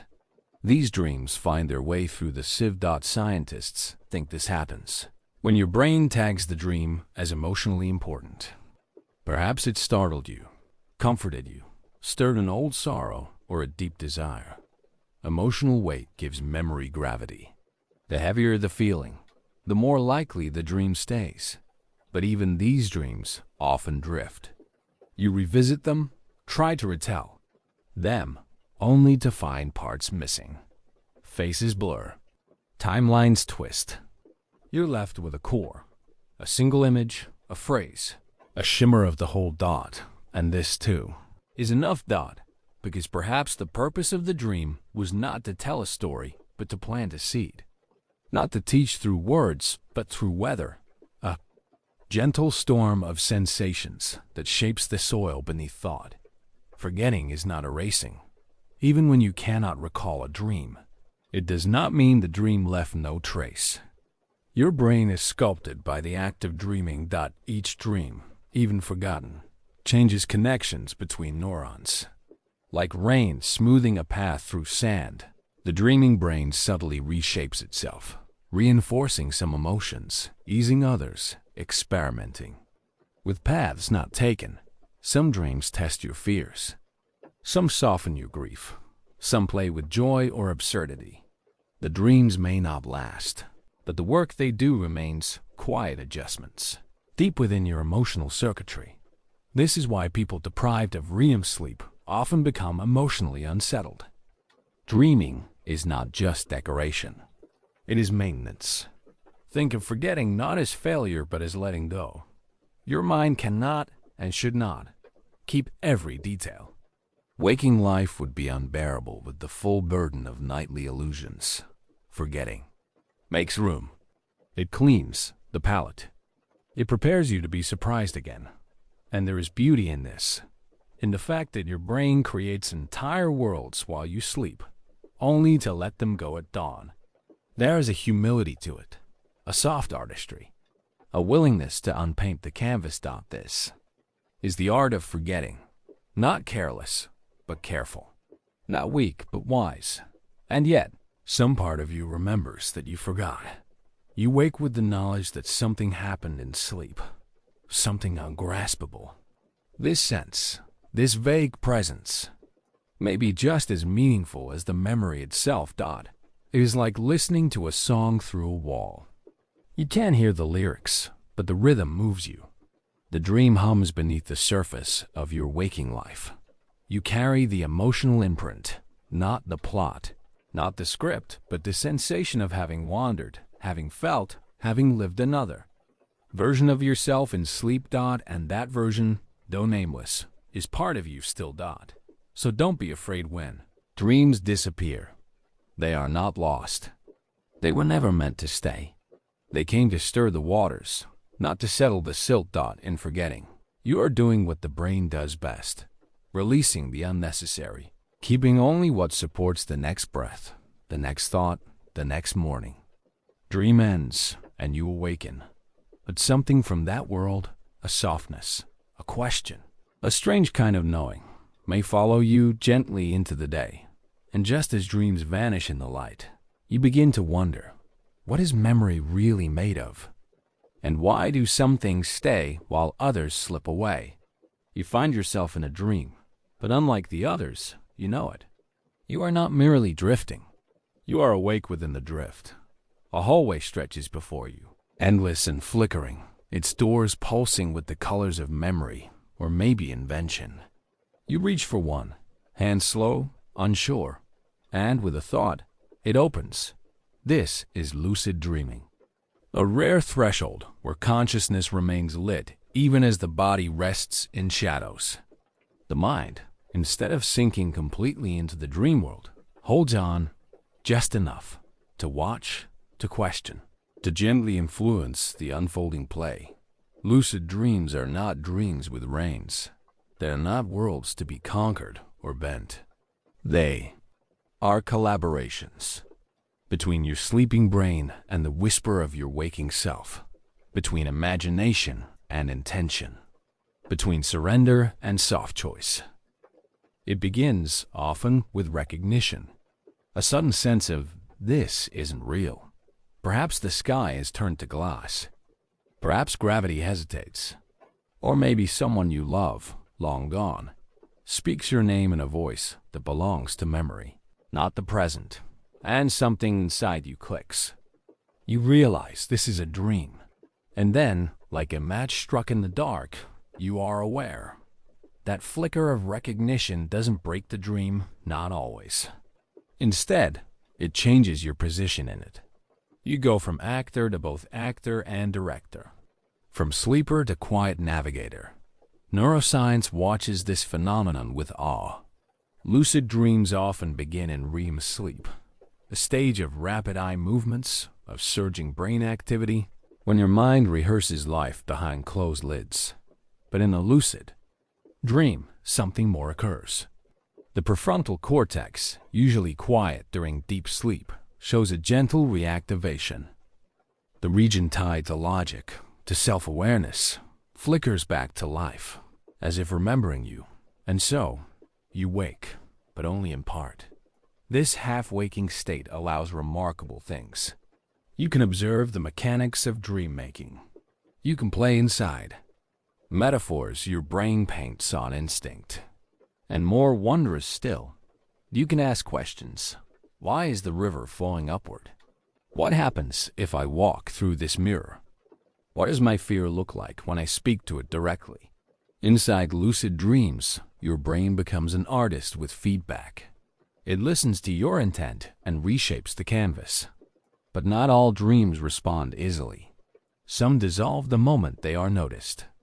Others resist direction, as if reminding you that not all parts of your mind wish to be seen. Or steered. To train yourself to dream lucidly is to enter a gentle apprenticeship with your subconscious. People use reality checks, asking during the day, am I dreaming? So that the habit crosses into sleep. They keep dream journals, training memory to catch the edges of forgotten nights. I visualize intentions before sleep, planting a seed for awareness to bloom in the dark. But even with practice, lucidity is slippery. It comes like a moon glimpsed through cloud, suddenly clear, then gone again, and yet the briefest lucid dream can linger.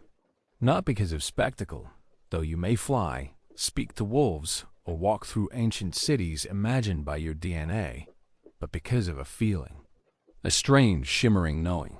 You were awake inside a story you did not write. What? Can this teach you?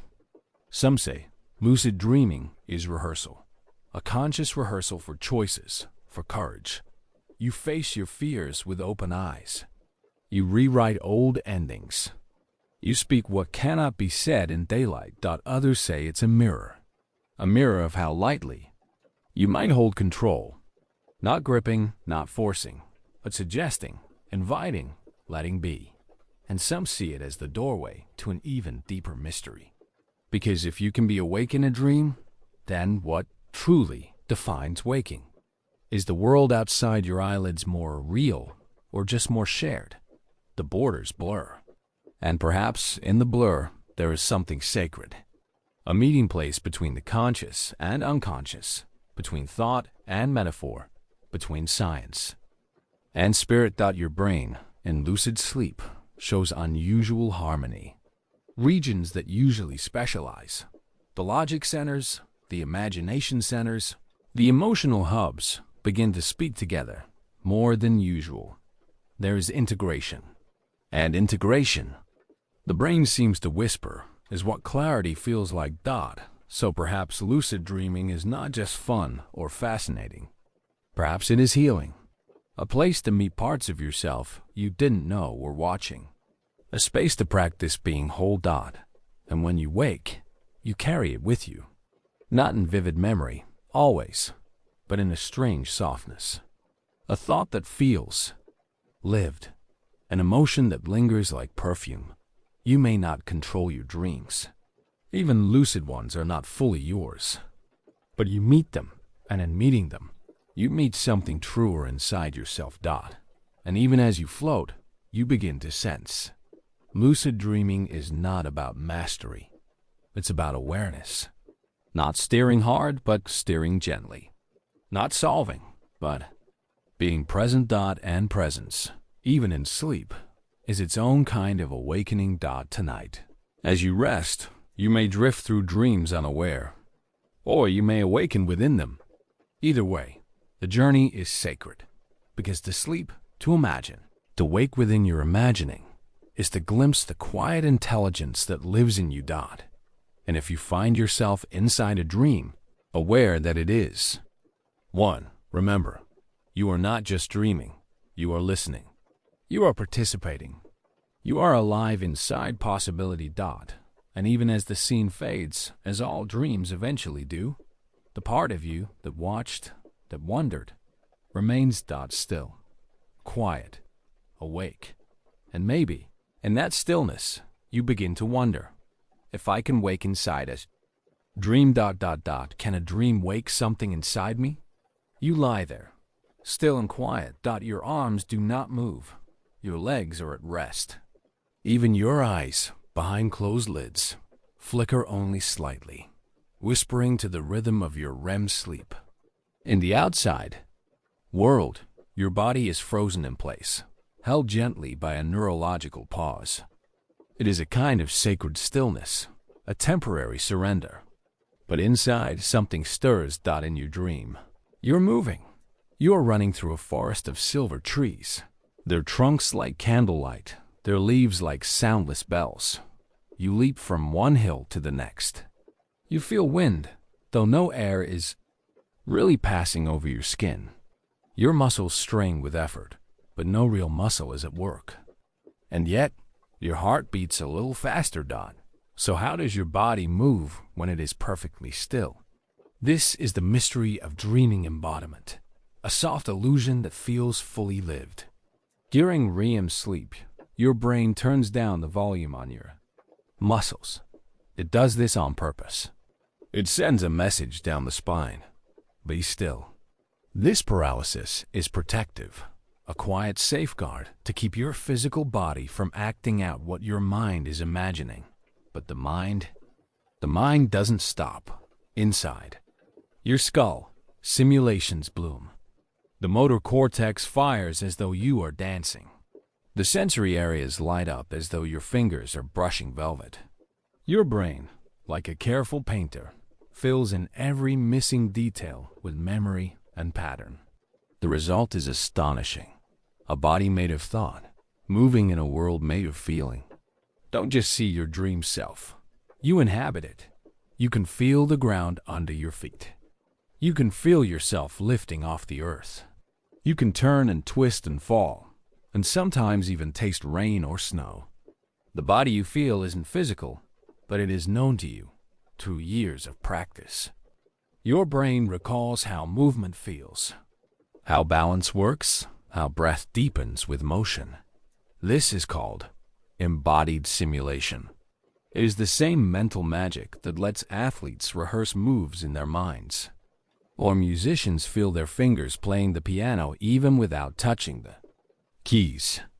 Your brain is a rehearsal stage, and in dreams, the performance is vivid. It plays out as if real, complete with shadows and gravity and warmth, even pain sometimes, even pleasure, and all the while, your actual body rests quietly in the dark, as if it's been temporarily unhooked from the self. You are not unconscious. You are not absent. You are simply relocated into the theater of sleep, where the brain plays both actor and stage. Scientists study this with machines. When electrodes are placed on dreaming brains, they see patterns that mimic waking movement. Your brain behaves as if you're walking, dancing, or flying. The same neural circuits light up, but your body, thanks to mitonia, stays safe, silent. In rare disorders where this system fails, people may physically act out their dreams. These are dangerous and rare, but they remind us how powerful the dream-body connection truly is. The border between imagined movement and real sensation is thin. Have you ever woken from a dream of falling, heart pounding, stomach still lurching? Or a dream where your legs were heavy, as if stuck in mud? The body reacts, even to illusions. The brain sends signals, subtle, hormonal, electrical, that echo beyond the dream world. Sometimes, tears wet your sleeping face. Sometimes, a smile lingers after waking. You are a body in two places, one resting in the blankets, one dancing in the clouds. Dreams do not require flesh to feel real. The experience of being in a body, of having weight, skin, tension, is recreated with surprising precision, all from within the brain itself. Vision, sound, motion, touch, all conjured from nothing but memory and imagination, blended together in the absence of light. It's no wonder the dream world feels immersive. Your brain doesn't just tell stories. It simulates experiences. It recreates the body in full, its motion, its vulnerability, its strength. Even the breath of running, even the ache of reaching, even the quiet thrill of flying. And within all this, you might begin to wonder, if the body you feel in dreams can feel so real, what does it mean to have a body at all? Is it only the nerves and the bones? Or is it also the mind that imagines the body into being? Children often dream of swimming through stars, riding clouds, breathing underwater. Their bodies obey no rules in dreams, and yet they feel more free than ever. Adults, too, can find themselves suddenly agile, powerful, transformed. You may become an animal or an elemental force. The boundaries of form melt away. What the waking body limits, the dreaming body releases. This is not a trick. It is a truth of the dreaming brain. That embodiment is not always tied to muscle and bone. Your sense of self, of having a body, can arise purely from patterns of brain activity. You feel it because your brain believes it. Even phantom limbs, Limbs lost in waking life still exist in dreams. Veterans who've lost legs may dream of walking. Amputees feel their missing hands reach for door handles. The brain does not forget the body it once moved. And in dreams, it restores that map, not out of nostalgia, but from a deep-rooted sense of wholeness. This reveals something tender, that the brain's image of the self, of being someone, somewhere moving, is not just physical. It is emotional, sensory, imaginative. The self is not tied to the waking body. It floats, reconfigures, and reclaims itself each night in the architecture of dreams. So tonight, when you fall into sleep, know that your stillness is not emptiness. It is the beginning of another kind of movement. One that happens in silence, in simulation, in feeling. And even as your physical body rests, your dreaming body rises and runs. The room is quiet, except for the soft breath of a dog sleeping. At your feet, its legs twitch as if chasing something invisible. A tiny whimper escapes its mouth, then silence again. You've seen this before. Paws galloping on imagined ground. The dream has entered the animal, and suddenly, you remember. Animals dream too. You are not alone in the nighttime theater of the mind. The dream world is not a human invention. It is a deep ancestral gift, shaped over millions of years, across feathers, fins, and fur. Even the simplest of creatures lie down in the dark and drift. Watch a cat stretch long in the sun, whiskers flicking. Or a parrot in a tree, head tucked into wing, eyes moving beneath closed lids. Or a baby elephant in the grass, breathing slow, its giant body quiet but its mind quietly replaying a day. You are not so different from them. They too dream in fragments, and colors, in remembered scents and fears. They too return, night after night, to an inner space where the body sleeps but the self explores. Dreaming begins not with language, but with life. Long before we had words for dream, animals were already practicing this quiet art. Even fruit flies, creatures with no spine, no voice, no visible emotion, enter sleep cycles that mirror ours. They replay patterns of motion in their tiny, flickering brains.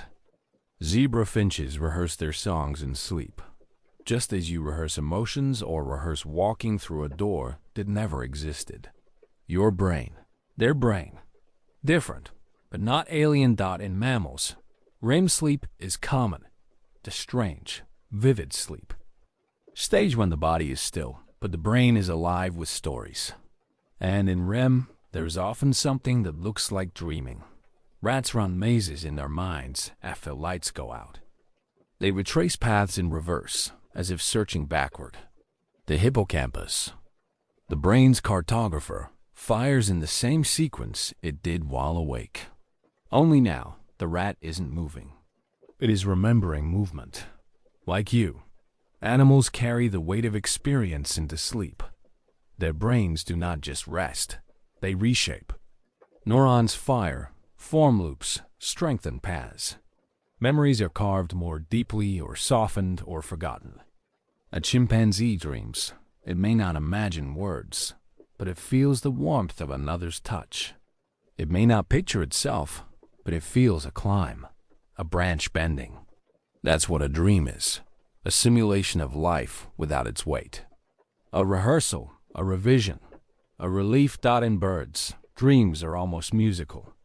Young songbirds, like zebra finches, spend the day learning from their elders, listening, copying, repeating. At night they sleep, and while they sleep, their brains play. Back the day's lessons, not perfectly. They improvise, experiment, even hum. It's as though they are composing in their dreams. The brain trying out variations, adjusting rhythm and pitch. Just like yours does with thoughts and fears, mixing in the irrational with the remembered. Even the wild imagines. Octopuses, those clever, invertebrate loners of the sea, show color shifts during sleep. Their skin pulses with patterns, stripes and camouflage. Could they be dreaming of hunting? Of hiding? Of the coral reef they swam through yesterday? We don't know, but we do know they have brains rich with possibility. They solve puzzles. They use tools.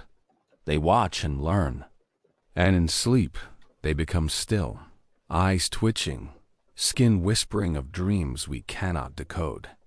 Dreaming may be one of nature's earliest and most universal languages, a language of image and feeling, movement without motion, a tool for remembering the important, for letting go of the unnecessary, for preparing for the next time. That is what dreams often are, in animals and in you, a quiet practice of the future. A fox may dream of the chase. A horse may gallop in place. The body, asleep. The mind, alive, sharpening instincts in silence. But dreaming also heals. After stress, animals often sleep longer.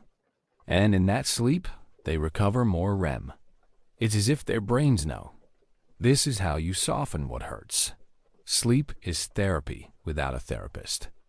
A built-in medicine, universal and ancient. And dreams may be the part that listens to what you couldn't bear to hear while awake. Just like you. Animals carry emotion in their dreams. Fear, joy, curiosity. A dog whimpers in its sleep. A mouse freezes, twitching. A monkey twitches its fingers as if grasping something precious. What do they see? Not words. Not coherent stories. But something close to the core of what dreaming is. Not about plot, but about feeling. They are not watching a film. They are inside a sensation. And so are you. You dream in metaphors, not facts. In symbols, not sentences. You feel a fall, not a physics problem. You search for someone lost, and it matters, though no name is ever spoken. This is shared across minds. Dreaming is not about intellect. It's about being. And so in the night, when your eyes flicker beneath closed lids, know this. You are part of a great circle of breath and sleep and imagining. You and the dog beside you. You and the whale floating in the sea's dark cradle. You and the bat hanging upside down, remembering flight. Each of you moving through an invisible world. The boundaries of species soften in the dark. Brains become waves. Time loops. Emotion stirs. You are not dreaming alone. And maybe that is why sleep feels like returning, because it connects you, not just to yourself, but to the living memory of life itself. And in that shared silence, you drift toward something older than language, toward a question not yet answered, toward the next mystery. If animals dream, who do they dream they are? You lie in the gentle dark, and your body softens, sinking into stillness. Your thoughts drift, no longer tethered to plans or questions. Sleep arrives like fog, slow, silent, and thorough. You surrender to it, not knowing what works beneath the surface. Inside your brain, nightfall begins a different kind of labor. This is when the night shift arrives. Not of dreams, not yet, but of caretakers. Tiny, tireless workers called. Glial cells begin their quiet patrol. You don't hear them. You don't feel them. But they move through your mind with a purpose older than memory. Think of them as housekeepers of the brain, engineers of cleanliness, clarity and calm. As your neurons go quiet and the brain cools from the day's heat, the glial cells begin to sweep. They remove the debris that thinking leaves behind, proteins that clutter, molecules that linger, chemical byproducts from hours of thought, worry, and wakefulness.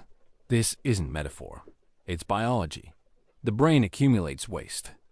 As it works, just like a city produces trash after a busy day. And while you rest, your brain's plumbing opens wide, allowing cerebrospinal fluid to wash over the cortex like a tide, pulling toxins out into deeper channels. This cleansing is carried out with elegance and rhythm, coordinated by glia.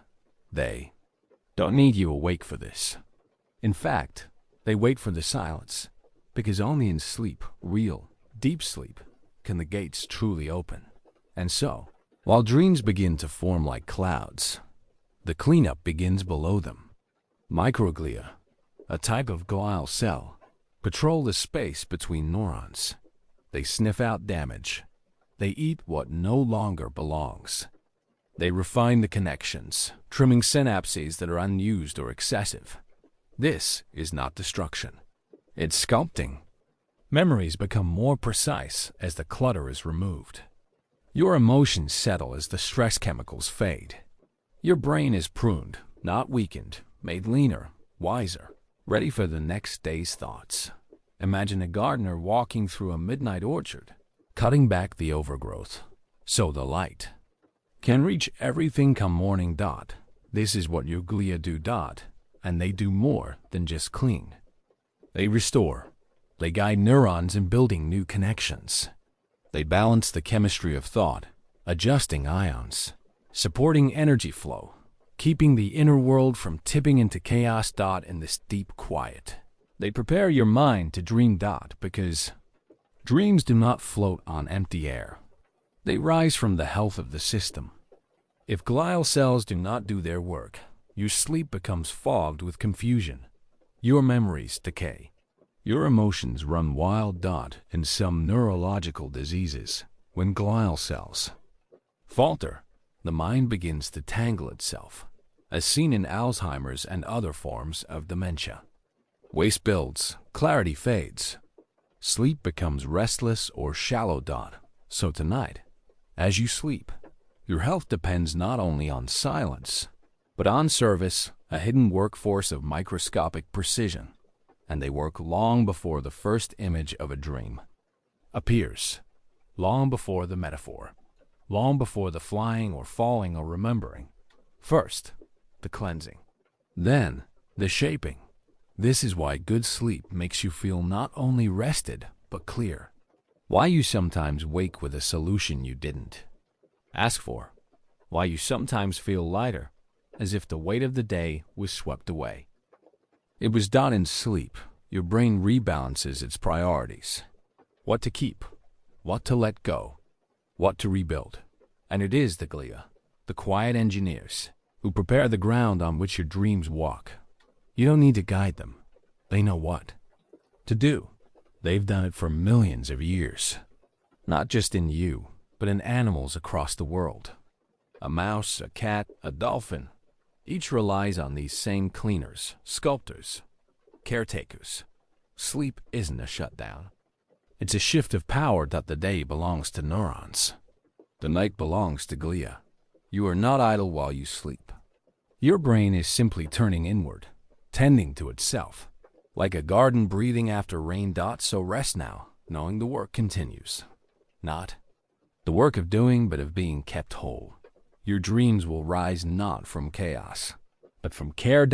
And when morning returns, you won't just have rested. You will have been restored. Even if you don't remember the dream, your brain will remember the cleaning. Your body will feel the quiet renewal that only these engineers can bring. You are their only project. You are the system they serve. You are the field they tend to each night. And somewhere, between forgetting and repair, your dreams begin to float on newly cleared ground. The stage is nearly set for symbols to arrive, for stories to unfold, for something strange and beautiful to begin again.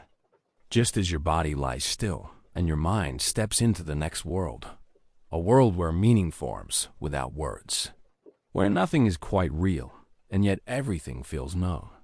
But who paints those symbols? Who sends the message? Who exactly is dreaming? You sleep, but the colors don't come. No flying oceans, no melting clocks, no puzzling rooms or familiar strangers. Just sleep, quiet and blank, as if your mind has drawn the curtains and turned out the lights without setting the stage. You wake with the impression of nothing. No footprints left behind, no fading memory to chase. Only the sense that something should have been there, but wasn't. It feels strange, doesn't it? as if the nightly theater is shut down for renovations. And in a way, it is that not every night is a dream night. Not every brain, every hour, every sleep cycle opens the same door. There are nights, long or fleeting, when the dreaming part of you goes quiet. But don't mistake quiet for failure. Don't confuse absence with emptiness.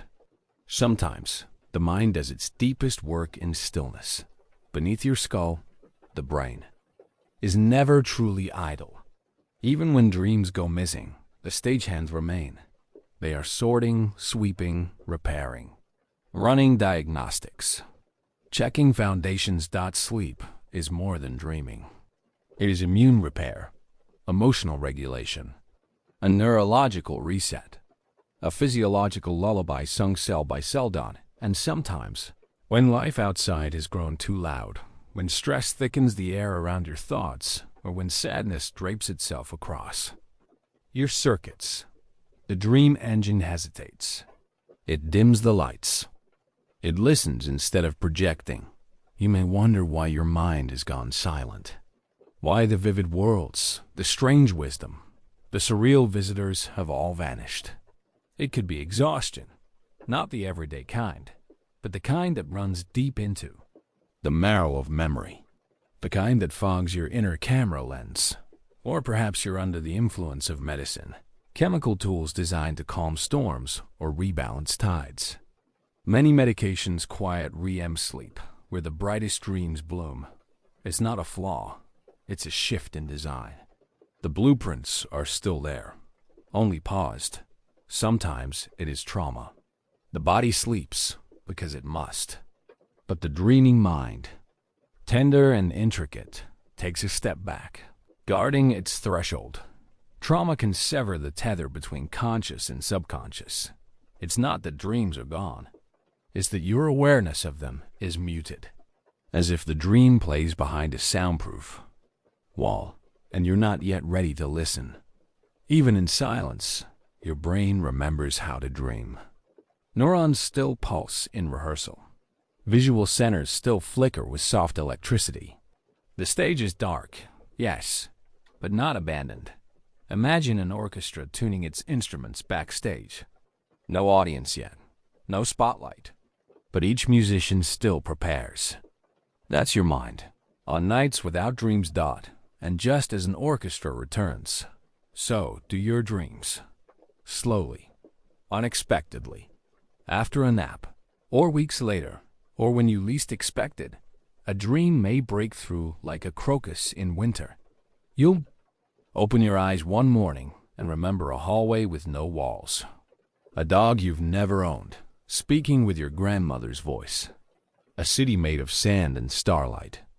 The theater will flicker back to life, curtain rising without warning. Sometimes, the return feels fragile, a single scene, like a postcard from far away. But even that is enough. It means the door has opened again. It's easy to feel discouraged when your inner world goes quiet, to wonder if something is broken. But the dreaming mind is not a machine.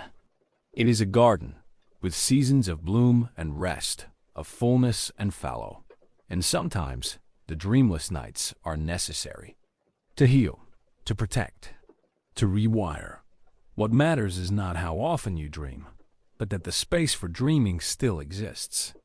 That somewhere behind the stillness, your mind remembers how to build worlds.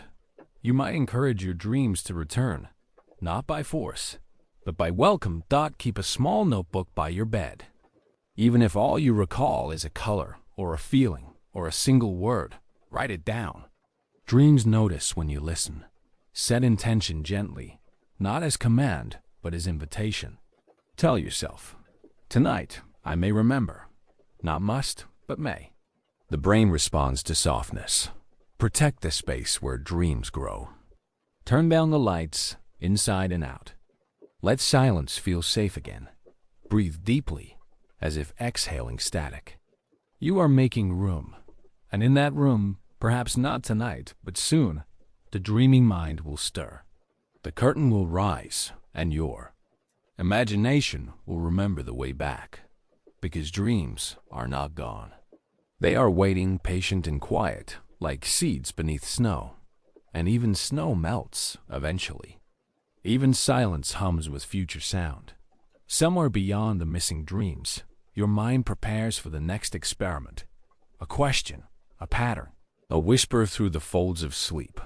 Because what comes next is not just about dreams returning, but about understanding who or what does the dreaming at all. You do not always remember the moment you return. It is not a grand re-entry, not a trumpet call of waking. Instead, you drift from nowhere to now, from soft dream silt to the edge of your pillow. And there it is again, morning. But something feels different. Though the images of the night have vanished, somehow you carry a strange kind of clarity. Not a memory, exactly, more like a rearrangement. The world hasn't shifted. You have. The dream has slipped away, quiet as breath, yet it has left fingerprints on your mind. You feel a little braver, a little softer, a little more able to understand a feeling you couldn't name before. How did this happen? In the hush of your sleeping hours, your brain was busy behind the curtain. Dreaming isn't just fantasy. It is the theater of neural recalibration. All night long, your mind reshuffled memories, rehearsed skills, balanced emotion. It mixed the old with the new, testing possible futures in the language of symbols and strangeness. You may not recall the story, but you wake up changed by its telling. A song whose lyrics you can't remember, but whose melody hums through your bones. This is the quiet genius of dreams. Not in what you remember, but in what they change. The brain moves memories from the fragile short-term shelf to a sturdier archive built to last. It smooths the edges of painful thoughts, turning sharpness into shape, terror into image, confusion into metaphor. Sometimes you awaken with an answer you didn't know you had asked. A problem solved, a question quieted. You call it intuition, but it is often the fruit of your dreaming hours. Even without awareness, dreams do their work. They turn life into lessons. They let you re-experience the day, but with freedom. No consequences, no constraints. In dreams, your emotional thermostat resets. The sting of a cruel word, the ache of a fear you didn't speak aloud, all of it is softened, processed, gently stirred into the subconscious broth. You may wake with tears, or a strange smile, or with nothing at all but the sense that something inside is cleaner. You may not know what shifted, but you feel lighter. That lightness is learning. That quietness is growth. And sometimes you wake with wonder. You sit up, eyes still foggy, feeling like the dream is just behind you, as if the veil is thin enough to reach through. There was a landscape, a conversation, a decision, but it is already dissolving. Still, your body remembers. Your emotions hold the echo. And what remains may be more important than what's lost. In the dim morning light, the world waits. The floor is still cold. The air still still. But you are not the same as you were yesterday. Last night, your brain conducted quiet experiments. Not with chemicals or instruments, but with memory, emotion, and hope. It tried things out. It re-scripted old events. It ran simulations of who you might become. And you? You wake up with the results. Not as facts or charts, but as feelings. You may wake more open to forgiveness, more capable of solving the puzzle that has sat unsolved for days, more ready to risk, more willing to rest. Waking becomes a kind of return, not just to the outer world, but to the self that slept and stirred and dreamed. Even in dreamless nights, or nights when dreams seem meaningless, the work continues. There is always a kind of dialogue happening inside,